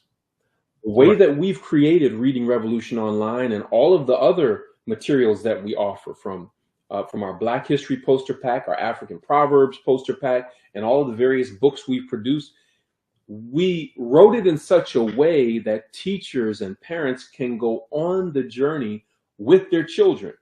And so parents and teachers love Reading Revolution Online as much as the children do, because they're like, oh my gosh, I wasn't taught this when I was growing up. So that first recommendation is to educate school leaders and teachers on the best of our culture, history, and views and values. The second is to infuse, now that you've learned it, infuse that authentic African and African American culture and history into lessons, teaching methods, and instructional materials. So this is a critical point. So if you're looking at this in your mind, highlight teaching methods, because the teaching methods is not just what you're teaching, it's how you're teaching it. And there's certain methods that have been proven effective in working with Black children. Call and response, bodily and kinesthetic movement, tactile activities where they get to use their hands, anything where they get to move around and talk, anytime you can use music and rhythm and rhyme. These are different teaching methods. There are many, but those are just a few examples of teaching methods that have been proven effective with Black children, that bring out the brilliance in our children. So you have to infuse authentic as opposed to inauthentic African and African American cultural and history into lessons, teaching methods, and instructional materials. And then our children are tremendously insightful and intelligent. But number three, we have to provide age-appropriate opportunities for students to do their own fact-finding and research using historically and culturally authentic resources. I'll give you a quick example of kinds of conclusions that our children come to when they're given the opportunity to examine accurate information. I'll never forget, with my 7th grade class a number of years ago, I was teaching about colonization. And I told my students, you can tell who colonized a land by the language the people speak. So in America, we primarily speak English, and out west and in the Southwest, Spanish is spoken a lot. So we know America was primarily colonized by the British and the Spanish. If you go up to Canada, we know that they speak English, but they also speak a lot of French. So we know it was colonized by the British and the French. When we go down to Mexico, they speak Spanish. So we know it was colonized by the Spanish. Right. And one of my students, young brother, just blurted out, didn't even raise his hand. He was like, dang, Mr. Akua. I was like, what? What's up? He said, they stole countries and continents and nothing happened to them, but we get locked up if they think we stole a candy bar. I said, whoa. So then I asked the class, I said, man, say more about that. And then I asked him, I said, by a show of hands, how many of you have noticed that you've been followed when you go to the carryout store or the grocery store? Would you raise your hand? All the students' hands went up there, and then they started, you could hear them talking about, yeah, you know, when I go to the store, I notice they're following me around to make sure I'm not, you know, stealing something and so forth. So then we had a conversation. Well, why do you think that is? So we're characterized as criminals and thugs and thieves, when in reality, the whole continent was stolen. The whole country was stolen, but we're the ones that are shown and portrayed as thieves. So this allows for a different level of critical engagement. And those that are against this kind of teaching are afraid that when our children wake up, they will demand all the rights and privileges that they are due as a result of the Bill of Rights and as a result of citizenship. And so part of the idea is to continue to indoctrinate them into the standard American narrative of white supremacy ideology, and never have them to raise any question or any issues of inequity.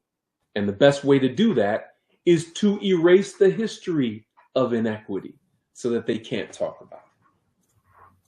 Right, exactly. And that goes back to the laws being passed in these, especially these former Confederate states. They're using the lie of critical race theory, and saying critical race theory is indoctrination, is being taught in the schools, things like this. Is not being taught in the schools. That's a legal analysis that's taught in graduate school, law schools, and a little bit in the undergraduate level. But they're using the lie, just like the big lie that the 2020 election was stolen. They're using the big lie to pass voter suppression laws to achieve their agenda. And they're using the lie of critical race theory to suppress the teaching of this history to achieve their agenda. But everybody should check out this article here. This is from thinkprogress.org. This is from March 25th, 2015. How news outlets help convince you that most criminals are black. Okay, so I have a background in media, and I've done extensive lectures and research on the impact the media has on the way we think, feel, act, and behave. My degree's in marketing as well. The foundation of marketing is psychology. But this was a nationwide study that looked at local news stations. Okay, and it found that the local news stories that they covered dealing with crime, okay, disproportionately showed African Americans as the perpetrators. All right. And they looked at in New York City, for instance, they looked at WABC, WNBC, WCBS, they found that African Americans were overrepresented as suspects in theft, assault, and murder coverage. And they said on WABC, WNBC, and there was one other one here. I'm trying to get rid of this ad. WABC, WNBC, and WCBS, 82%, 73%, and 70% of all wrongdoers were African Americans. However, data from 2010 to 2013 shows that Black people only accounted for 55% of murders, 49% of assaults, and 55% of thefts in the city of New York City. So this goes back to what I was saying. The way you treat a people is largely based upon what you think about a people. What you think about a people is what you have read, seen, and heard about a people, and what you've been shown about them. This is programming. Okay, so this is what we have to attack and deprogram. So this is why the work that you do, brother, is so important. Go ahead once again and give people your website, how they can get in contact with you as well. Yes, please go to readingrevolution.org. Again, readingrevolution.org. You can click on parents, and you can take advantage of the special that we have for everybody on the African History Network. If you desire to purchase a one-year membership to Reading Revolution online, once you click to buy, in the coupon code, you can just use the words read, the word read in capital letters, READ. Just type in READ, and you will get a significant $200 discount. But we want to encourage all of the parents to make this investment in yourself and your children, even if they go to a private school. But our children need this. So readingrevolution.org. If you're interested in bringing me to your school or school district, or to any function that you're putting on, your college or your university, you can go to dracua.net. That's DRAKUA.net. Again, DRAKUA.net. And you can look in the menu, and it will say Book Dr. Akua. You click there and you put in the specifications of the event that you would like for me to speak at, and it will send an automatic email to my assistant, and we'll see if we can get you on the calendar and make it happen. But we would love to come to your city, to your school district, to your college or your university. In addition to that, even more than that, we want you to get Reading Revolution online. We want you to take it up and let your child's principal and assistant principal and teacher know about Reading Revolution online, and tell your neighbors and your children's friends, parents, and different things of that nature. Let's spread the word. All right. Excellent, brother. Well, look, man, it's always good to talk to you. Thanks for coming on the African History Network show today. People visit this website and take advantage of this, use this information with your children. And we'll talk to you next time, brother. Okay. Well, brother, I want to thank you for having me on, and I want everybody. Oh yeah, no problem. I want everybody who's listening to know I'm not just a guest today. I'm a viewer of the African History Network. Yep. I know, brother, you always do your research and you bring it. So I want to thank you for what you're doing, and I will always be a supporter of the wonderful work that you're doing. Oh, thanks, man. We appreciate you and the continued support as well. And sometimes we're at the Liberated Minds Black Homeschool and Education Expo together. We've both been speakers there numerous times down in Atlanta. They changed it. It used to be the third week in July. They changed it now. But yeah, keep up the good work, brother. Okay. Right. All right. Peace. All right, everybody. This is Dr. Chike Akua. Support this brother's work. People often say, we need this, we need that. But then they don't understand that you have to support it. Otherwise, it's going to go the way of the dinosaurs. It's not going to exist. Okay. All right. Now, if you like the type of information that was shared here today, I mentioned this earlier. Visit our website, TheAfricanHistoryNetwork.com, TheAfricanHistoryNetwork.com, and register for the online history classes that I teach on Saturdays and Sundays. Okay. Saturdays, and normally I would teach one today, but I said, okay, we're going to interview Dr. Chike Akua. So next Sunday we'll be in class. But Saturdays, I teach a 12-week online course that I created called Ancient Kemet, one of the original names for Egypt, Ancient Kemet, the Moors, and the Ma'afa, understanding the transatlantic slave trade, what they didn't teach you in school. We deal with thousands of years of history and what leads up to the transatlantic slave trade taking place. We had a fantastic session yesterday. We dealt with the Dogon and how the Dogon originate in the Nile Valley region of Africa, the Dogon of Mali. We talked about Benjamin Banneker, and it's believed that Benjamin Banneker's grandfather, Banneker, was West African and possibly Dogon. We talked about astronomy, all of this, and the connection between the Dogon and ancient Kemet. The supreme being amongst the Dogon, whose name is Amma, comes from Amen. And we know Amen, Amen-Ra Ptah, the supreme being in ancient Kemet. So we do this class Saturdays, 2 p.m. to 4 p.m. Eastern Standard Time. It's on sale, $80. It's a 12-week online course. This time around, we're going to do 13 or 14 sessions.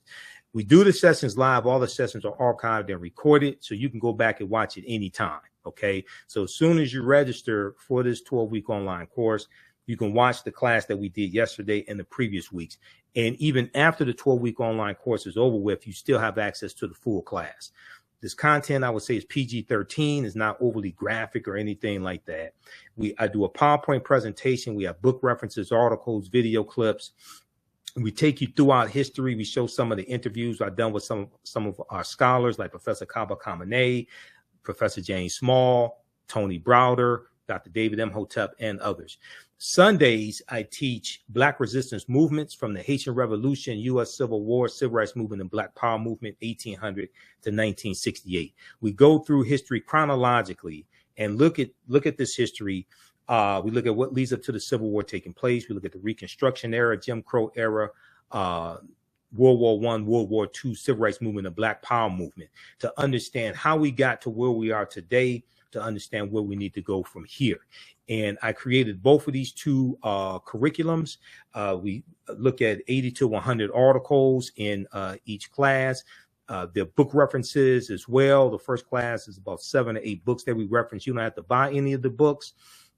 We show you excerpts of the book right on the screen, okay? And I'm a historian. I've been studying history 31 years. And these two courses that I teach is the culmination of a lot of research and interviews I've done on the African History Network show. And I've been hosting the African History Network show. I created the show. I've been hosting for 13 years as well. Okay. So there's a PowerPoint presentation with over 200 slides in the first class that we use. I put together the PowerPoint presentation, put together the curriculum also for both of these classes. And we deal with thousands of years of history and what leads up to the transatlantic slave trade taking place. We look at work from Dr. David Imhotep, but we also talk about the 1619 Project. Now, today is August 20th, 2019, the 403rd or 404th anniversary, I should say, of August 20th, 1619. Today is the 404th anniversary of that, when the White Lion pirate ship, which is a Dutch pirate ship, as well as the Treasurer, come into Virginia. And it was really Hampton, Virginia, as opposed to Jamestown, like people think. It comes into Point Comfort, and 20 and odd Africans are exchanged for food and water. At this point in time, codified slave laws don't exist in any of the 13 colonies. The first of the 13 colonies that have codified slave laws was Massachusetts in 1641. They come to Virginia right about 1661 or so. Okay. And they don't hit all these colonies at the same time. These first 20 and odd Africans are put into a form of indentured servitude. They're going to be released after about 3 to 5 years. To understand how, now this is an important article here that everybody should read, is called Much of What We've Been Told About Virginia's 1619 Africans is Wrong. Much of what we've been told about Virginia's 1619 Africans is wrong. And also, one of the books we use in the class is Before the Mayflower by Lerone Bennett Jr. And chapter 2 of this book he lays out how a lot of this stuff evolved here in this country.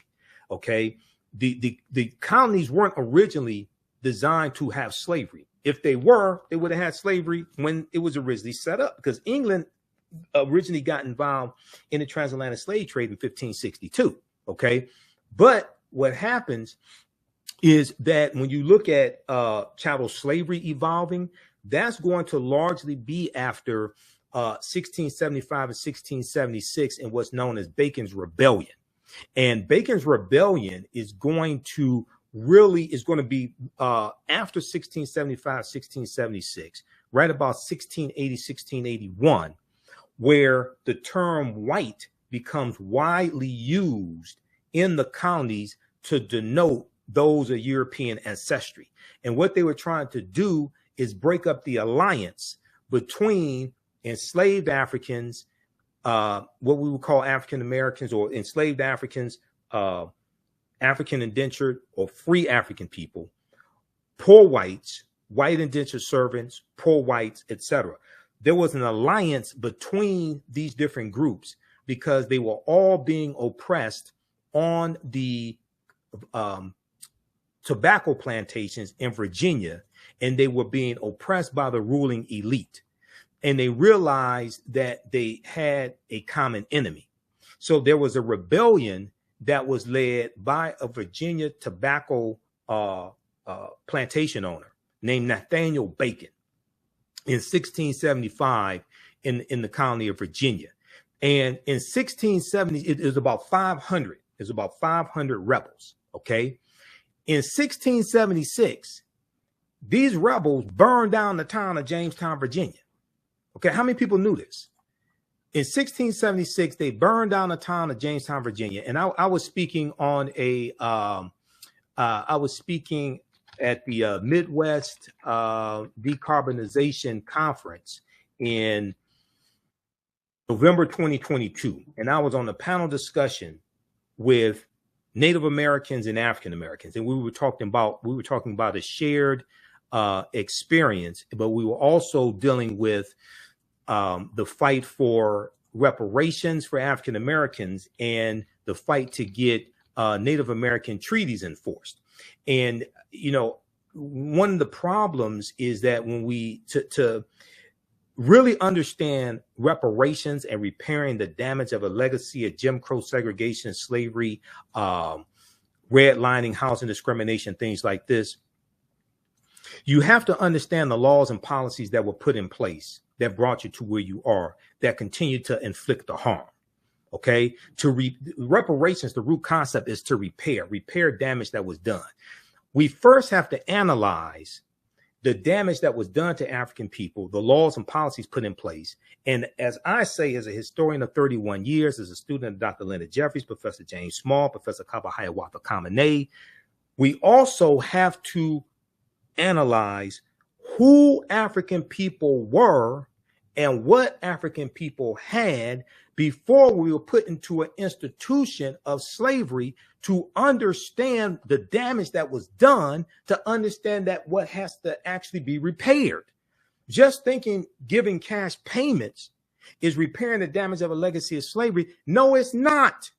Because if everybody watching this broadcast wants to be honest, we know damn well if we all got $1 million today, white people will have it all back by this time next week.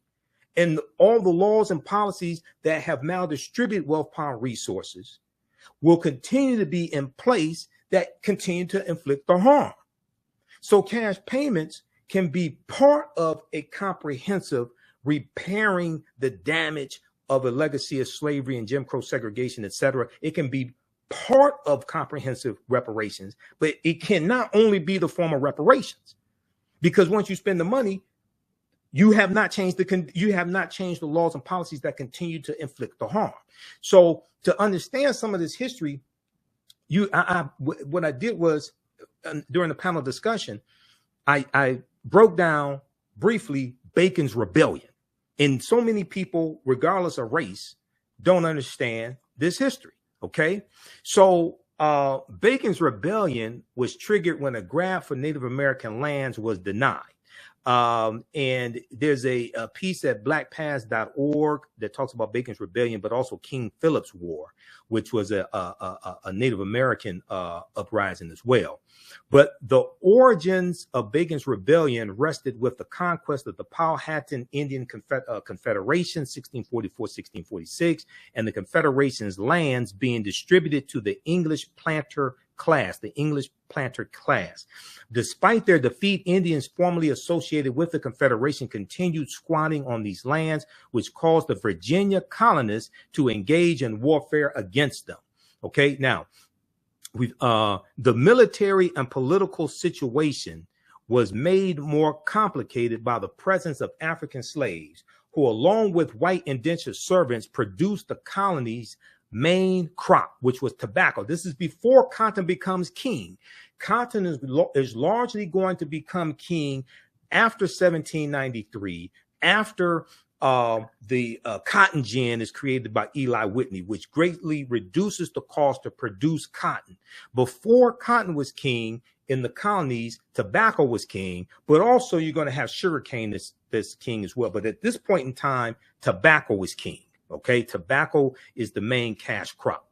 Now, planters looked down upon the African slaves, indentured servants, and landless freemen, both white and black, whom they called the Giddy multitude, G-I-D-D-Y, the Giddy multitude. So you had these different groups of oppressed people.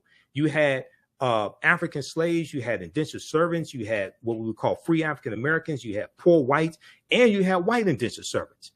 During the decades of the 1650s and 1660s, a sizable number of indentured servants, both black and white, both African and European, who had completed their required indentured labor service, clamored for old Powhatan land as well, which was under the control of Governor Berkeley, who was the governor of the Virginia colony, and his planter class associates. Nathaniel Bacon, a wealthy white Virginia planter, declared himself the leader of the colony's former indentured servants, freemen, African and white, African and European, newly arrived landless white immigrants from England, Scotland, or Ireland, and enslaved Africans, all of whom bonded together because of their common exploitation on the large tobacco estates in Virginia. All these different groups of people from different countries realized that they were all being oppressed by the same ruling class, and they took up arms to overthrow the ruling class. Now, on September 9, 1676, Nathaniel Bacon and his followers returned to Jamestown, Virginia, and battled forces loyal to Governor Berkeley. He forced Governor Berkeley and his followers to retreat, and then Nathaniel Bacon and his 500 rebels burned down the town of Jamestown, Virginia. They burned down the town of Jamestown, Virginia. Now, I don't know if this was the inspiration for the song, the roof is on fire. We don't need no water. Let this burn. I don't know if that was the inspiration for it, but it very well could be. Okay. I don't know that. I don't know if there's a historical fact. Okay. But it could be. Who knows? All right. Now, how many people remember that song? Okay. Now, let's go back to this here. Okay. So there's a good article from history.com, official website of the History Channel, that deals with Bacon's Rebellion as well. And we reference numerous sources here in the class. Toward the end of the 17th century, labor from England began to diminish. So what happens is the economy in England improves, and there's less of a desire of white people to come from England to be indentured servants here in the colonies. So you have a drying up of the labor force, of the white labor force, okay? Toward the end of the 17th century, toward the end of the 1600s, labor from England began to diminish, and the colonies were faced with two major dilemmas. The colonies were faced with two major dilemmas. The first dilemma was how to maintain control over the restless poor and the freedmen who seemed intent on the violent overthrow of the colony's leaders, because they were all being oppressed by the same ruling class, the same 1% or 10%. Okay. The second dilemma that the colonists in control, the planter class, the rulers, the second dilemma that they were dealing with was how to obtain a controllable labor force as cheaply as possible. The colonial leaders found a solution to both problems. By the 1690s, they had divided the restless poor into categories reflecting their origins, homogenizing all Europeans into a quote unquote white category and instituting a system of permanent slavery, or what we call chattel slavery. You are enslaved for perpetuity, and your children are born in slavery and their children are born in slavery. So they use the term white widespread to put all Europeans into this one category and put them on team white. Okay. And then they instituted a system of laws to institute permanent slavery for Africans, the most vulnerable, and the Africans were the most vulnerable members of the population. Okay. Now, Encyclopedia Britannica at Britannica.com, they have information on the history of the idea of race. This is where this citation comes from. The history of the idea of race. That's at Britannica.com, Encyclopedia Britannica. Okay, let's continue here. And then also there's an article from history.com, official website of the History Channel, why America's first colonial rebels burned Jamestown to the ground. Okay. That's the history.com, official website of the History Channel. Now, if we look at page 40, and these are all slides that we actually use in the class that I created. Okay. Ancient Kemet, one of the original names for Egypt, the Moors, and the Ma'afa, understanding the transatlantic slave trade, what they didn't teach you in school. You never see a class like this. You probably haven't seen a class like this before. Okay. So when we look at page 40 of chapter 2 of Before the Mayflower by Lerone Bennett Jr. Now, this is from the 6th edition, Lerone Bennett Jr. is laying out this history, and he talks about the fact that for all practical purposes, he says, of all the improbable aspects of this situation, he's talking about in the early 1600s, okay? Of all the improbable aspects of this situation, the oddest, O-D-D-E-S-T, the oddest to modern blacks and whites is that white people did not seem to know that they were white. It appears from surviving evidence that the first white colonists had no concept of themselves as white people, white as we think of it today, with some of them, not all of them, but some of them having a superiority complex, about 74 million that voted for Donald Trump in 2020. Okay. The legal documents identified whites as Englishmen and or Christians. Okay. So this is before about 1681 in the colony of Virginia. And the term who we would call white people were identified in legal documents as Englishmen or Christians, okay, early on in the early 1600s.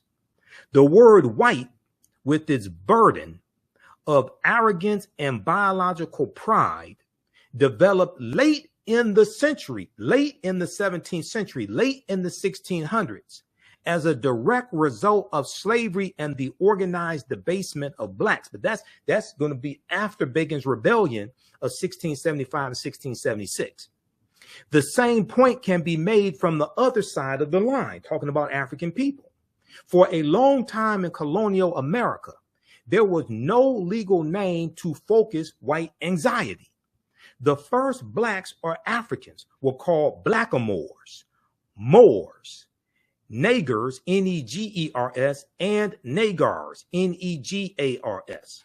The word negro, which is a Spanish and Portuguese term meaning black or a black thing, did not come into general use in Virginia until the latter part of the century, the latter part of the 17th century, the late 1600s, after Bacon's Rebellion, when they're putting together this form, when they're formalizing white supremacy and they're instituting racism through the laws and showing a distinction in what they will call races by how they are treated. So what's the end result of this history, right? If we look at how Bacon's Rebellion planted the seeds of race-based slavery, and this is the article from history.com, official website of the History Channel. It says, in the aftermath of the rebellion, in the aftermath of Bacon's Rebellion, white planters reacted with alarm to the anger they had seen among the Black Virginians who had joined Nathaniel Bacon's rebellion. Quote, the planters had not been able to control this rowdy labor force of servants and slaves, end quote, historian Ira Berlin told PBS.org, Public Broadcasting System, PBS.org, because they have information that I researched there as well on Bacon's Rebellion. This is what I presented when I spoke at the virtual conference, Midwest Decarbonization, their virtual conference. They were dealing with environmental concerns, environmental racism, things like this. This was November 2022. I blew everybody away with my presentation, right? Quote, but soon after Bacon's Rebellion, they increasingly distinguish between people of African descent and people of European descent. They enact laws which say that people of African descent are hereditary slaves. Hereditary slaves. This is chattel slavery. You're enslaved for perpetuity. Ain't something you were done. It's not something you did. You were just born the wrong race. You were born the wrong color. Now, planters feared what their white indentured servants could do. So they slowly eliminated the system of white indentured servitude, relying instead on enslaved African people to work their plantations, because there was a declining amount of people willing to come to this country to be indentured servants, because around 1680 or so, the economy in England improves. Okay, so you have these different forces that the ruling class in the colonies are trying to deal with. At the same time, they're dealing with Native American rebellions as well. All right. Now, backlash from Bacon's Rebellion is credited with helping kick off the racial distinctions that defined the colonies and the United States that followed.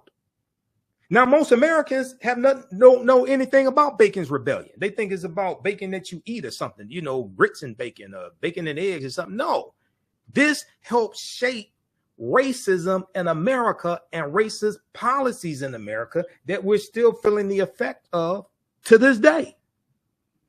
Read this article from history.com, official website of the History Channel. Why America's first colonial rebels burned Jamestown, Virginia to the ground.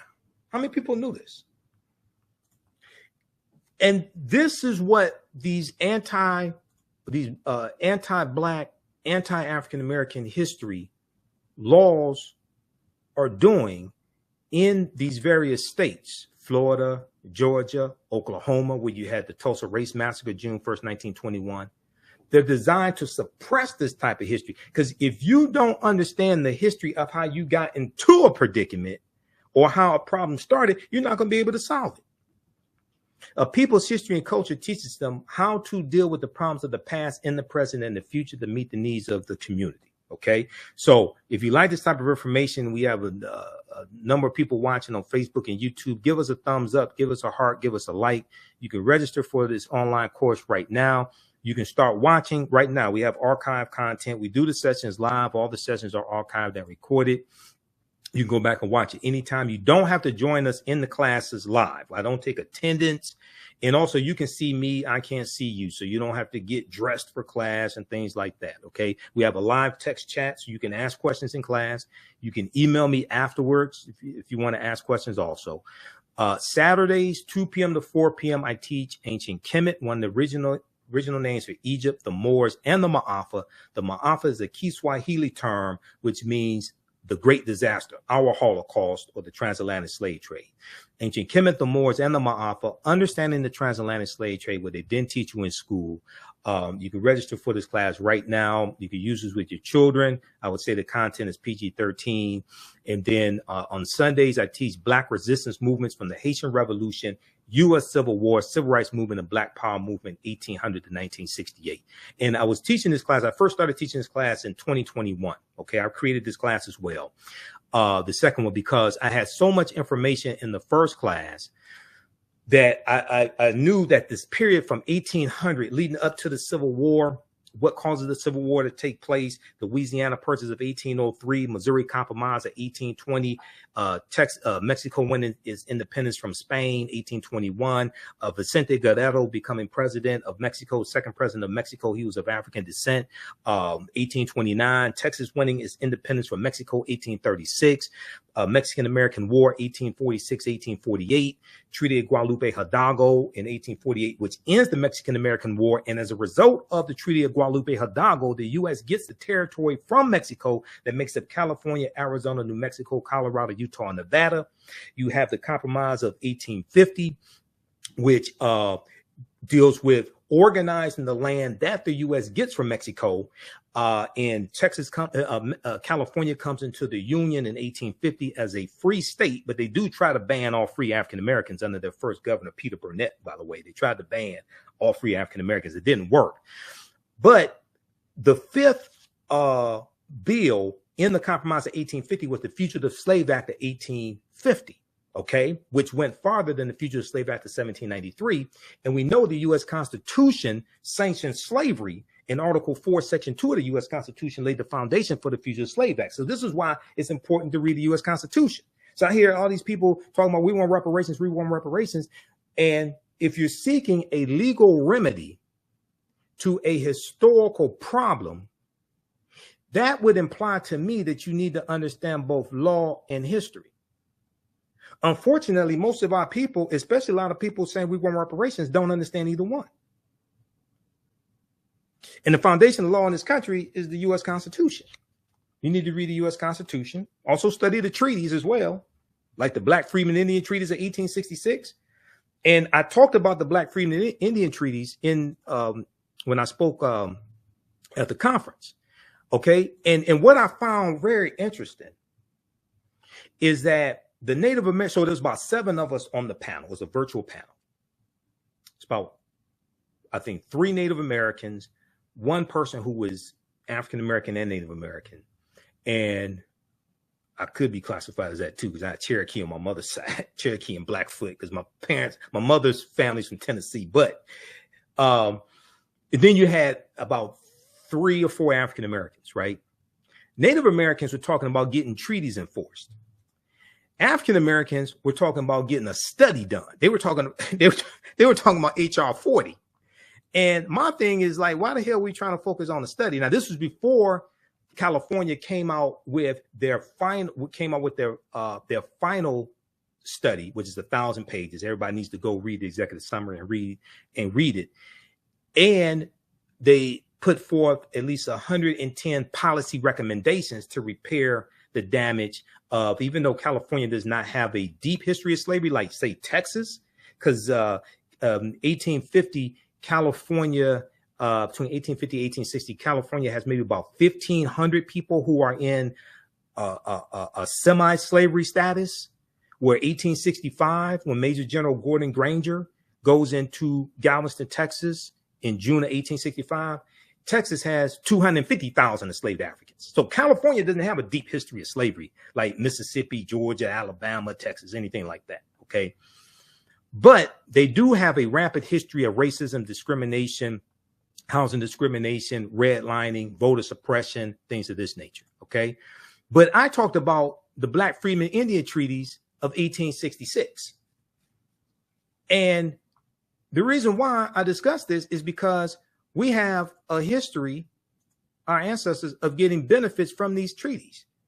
And the reason why is because The 1830 president. Okay, I'm really trying to wrap this discussion up. I know it may not seem like it, but I'm really trying to wrap this discussion up. But let me just try to wrap it up with this here. So 1830, President Andrew Jackson, Donald Trump's favorite president, one white supremacist who loves another white supremacist. Andrew Jackson signs the Indian Removal Act of 1830, which pushes the Choctaw, Chickasaw, Creek, Cherokee, and Seminole Indians off their land in southeastern United States. And they go over 1,000 miles out west into Oklahoma, or what's known as the Trail of Tears. Okay. Now, these are what Europeans call the 5 civilized tribes of Native Americans. All right. All 5 of these Native American nations all own African slaves, and the Cherokee own the most. Okay, and I have Cherokee in my family, so there's a history of this, right? So there's an article from the New York Times, September 8th, 2020. Black Native American and fighting for recognition in Indian country. Enslaved African people were also driven west along the Trail of Tears, the 1830s, after a historic Supreme Court ruling. Their descendants are fighting to be counted as tribal members. So about a third of the people who were on the Trail of Tears were African people, okay? Slaves of the 5 civilized tribes of Native America. Some people wanted to call them servants. If that makes you feel better and helps you sleep at night, okay, you can call them servants. Yes, they're Africans married into the, yes, you had people who were part African-American, part Native American. That's true. Yes, African people were the original people here. And when Asians come about 3000 BC or something like that, they come over here across the Bering Straits.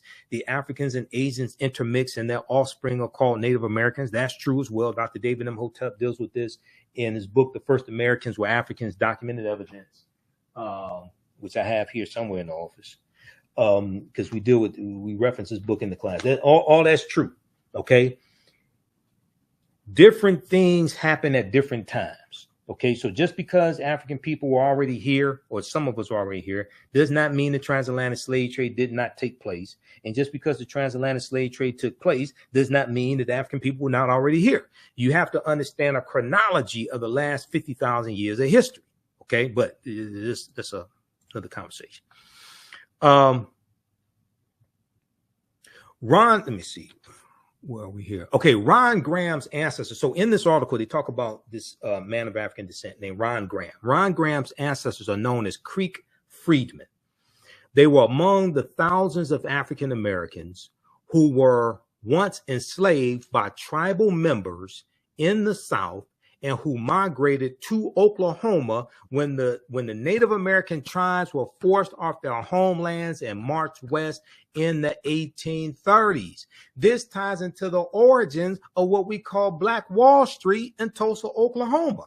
Okay, and one of the first history lessons I got on this was Hannibal B. Johnson's book. This one here, Hannibal B. Johnson's book.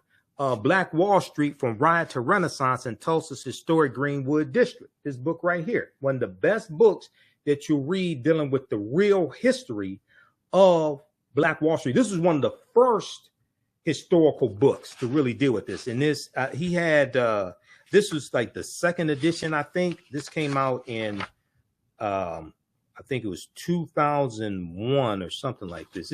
1998. Okay, 1998.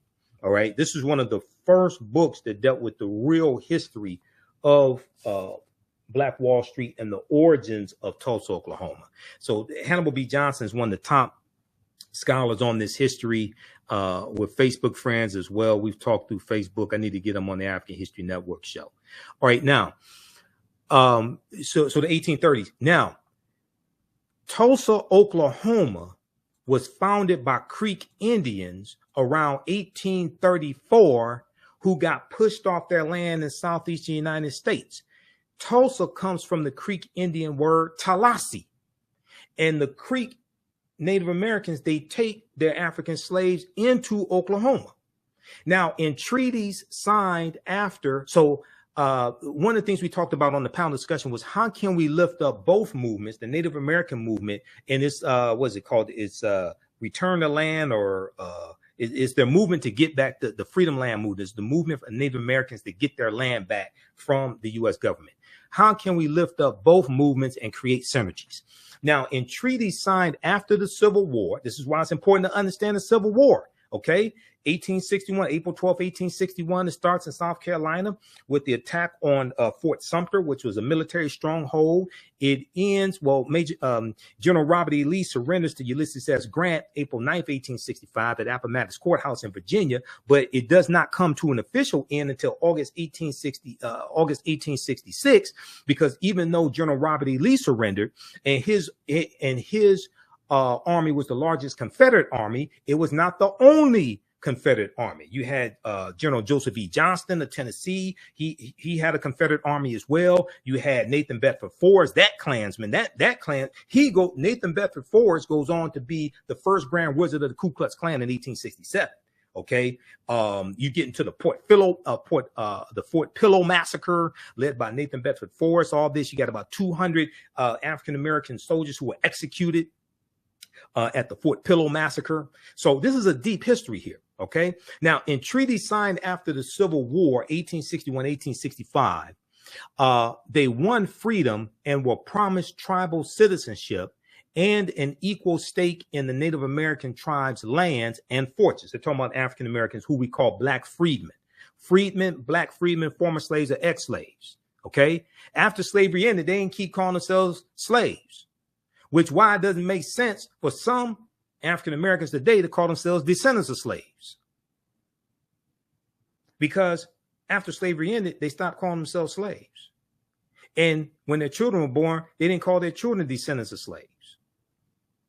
African people took up arms, and if you understand the history of the Civil War, you had about 200,000 African American men, including Harriet Tubman, who was a woman, who fought in the Civil War, took up arms to fight for their freedom and the freedom of their children and future generations. So why would we put our ancestors back into a condition that they took up arms to fight to free themselves from?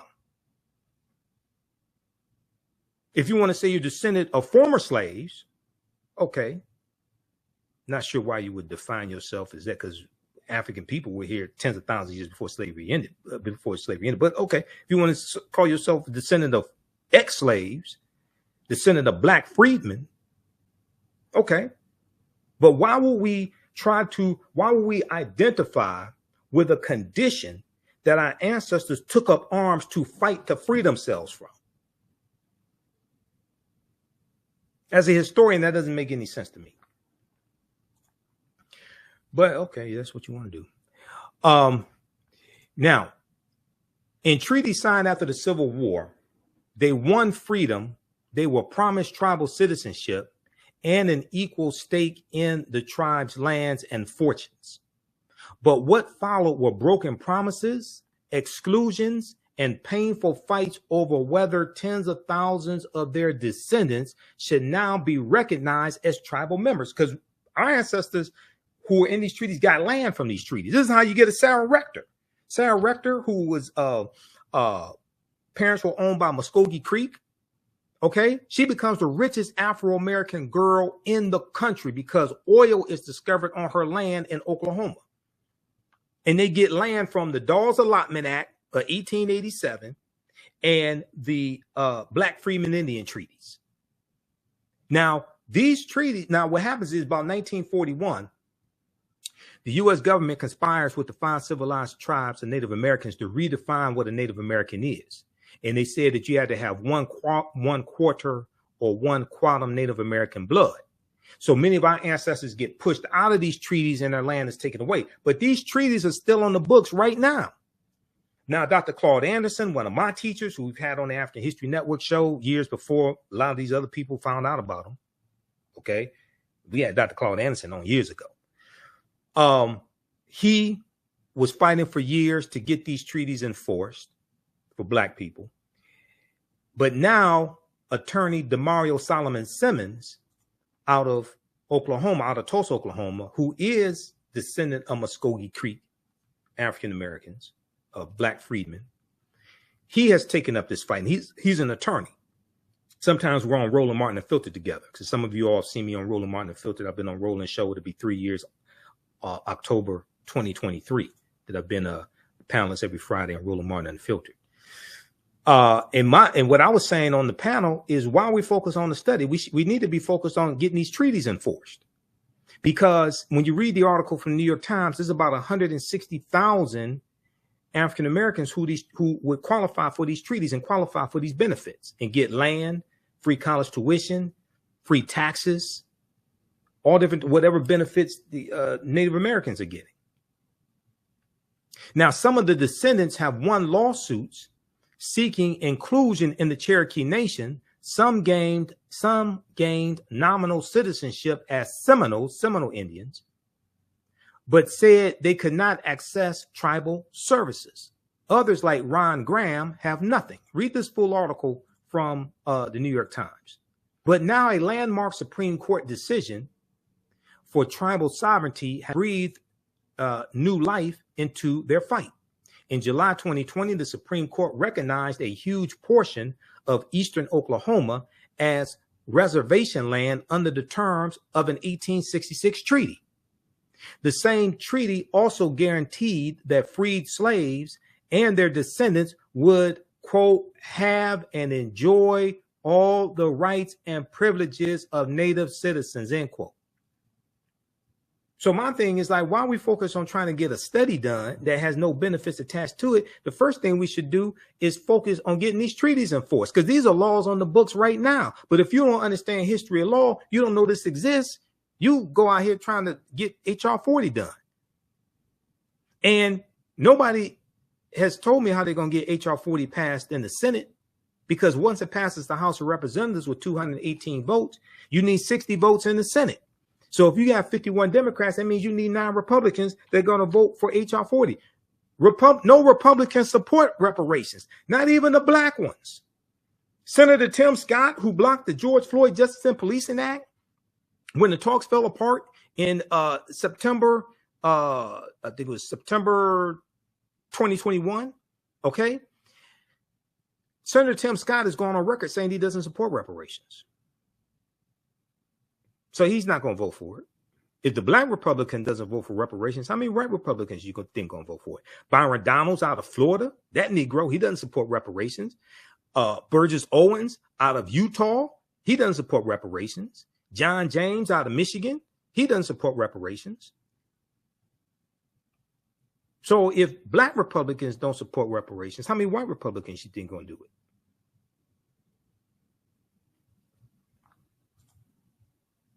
This is why voting matters. This is why these people who keep voting against our own interests have to be voted out of office. We have to fire them. Elections have consequences. Okay, so to wrap this discussion up,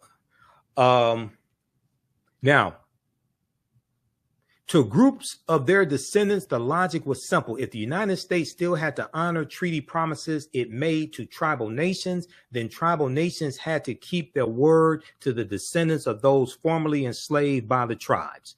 Quote, we're making noise, end quote, said Marilyn Vann, V-A-N-N, a Cherokee citizen and president of the descendants of freedmen of the 5 civilized tribes. Marilyn Vann estimated that there was a diaspora of some 160,000 descendants of those formerly enslaved by these Native American tribes. These 5. Now, there are approximately 567 Native American nations in this country. I am not saying that all Native American nations enslaved African people. That is not what I'm saying. And the history does not prove that. The history does not show that. The 5 civilized tribes, what we'll call the 5 civilized tribes, they did the bulk of that. Okay, so sometimes I get responses from Native Americans, things like that. I'm not saying all 566 tribal nations own African slaves. That's not what I'm saying at all. Okay, I'm being very specific with what I'm talking about, and you can read this information as well. Proper documentation ends all conversation. All right, now, Marilyn Vann estimated some 160,000 of these of those formerly enslaved by the tribes, many of them living in Oklahoma. Now, there are groups representing descendants from each of the 5 tribes who meet to share sepia photographs of ancestors, compare genealogical records, and plan protests. Okay. Now, as they file lawsuits in federal and tribal courts, they say they are fighting for tribal benefits, including access to jobs, health care at tribal clinics and hospitals, housing, scholarship funds for their children, and the right to vote in tribal elections, but also for something more fundamental. Quote, my identity, end quote, Mr. Graham said. Now, read this article here from the Washington Post. Black, Native American, and fighting for recognition in Indian country. Black, Native American, and fighting for recognition in Indian country. This is from September 8th, 2020 from the Washington Post. The article goes on to say the freedmen were granted tribal citizenship and in some cases, quote, an equal interest in the soil and national funds, end quote, of that Native American tribe. In the treaties that Oklahoma's tribes signed with the federal government after the Civil War, in which the tribes were forced to cede huge portions of their land to the U.S. government. Okay, now we know Maxine Waters has been working with Demario Solomon Simmons, trying to get legislation pushed on this as well. And there's an article from history.com, official website of the History Channel, once again, called 9 Entrepreneurs Who Helped Build Tulsa's Black Wall Street. Okay, and you have to understand this chronology of history, the origins of Tulsa, Oklahoma. So you have all these people out here, they're trying to recreate what Tulsa did, Black Wall Street, this, Wall Street, that. Almost none of them are talking about getting these treaties enforced. And here's why this is important. Okay, now Hannibal B. Johnson is cited in this article from history.com. Okay, Hannibal B. Johnson said the relative wealth of some Black folks in Oklahoma comes in part through their connection to the tribes and their land ownership, through the connection to these Native American nations and these treaties. Okay, says Hannibal B. Johnson, historian and author of Black Wall Street 100, an American city grapples with its historical racial trauma. All right, now this was the book that he wrote that came out on the centennial commemoration in 2021 of the Tulsa Race Massacre that was June 1st, 1921, started June 1st, 1921.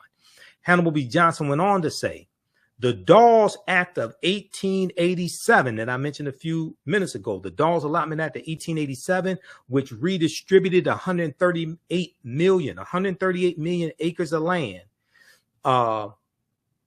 In the majority of it was supposed to go to Native Americans and Black Indians, but white people ended up getting 2/3 of that land. This is where the phrase $5 Indian comes from, because they found out that this land, white people found out this land was being given away, and it was like a census that was taken. So you had people that had to go around through Native American country and document who was there, African Americans that were there, so that land could be distributed. But they had to anglicize their name. So Christianize their name, take on, white names, John Smith, something like that. So white people found out about this. So they paid $5 to the registrars to have their name added to the Dawes Roll so they can get some of that land. Okay. So white people end up getting 2/3 of this land. Britannica.com has information on the Dawes, D-A-W-E-S, named after Senator Henry L. Dawes of Massachusetts. That's who this law was named after. Britannica.com has information on the Dawes Act of 1887. You can check that out.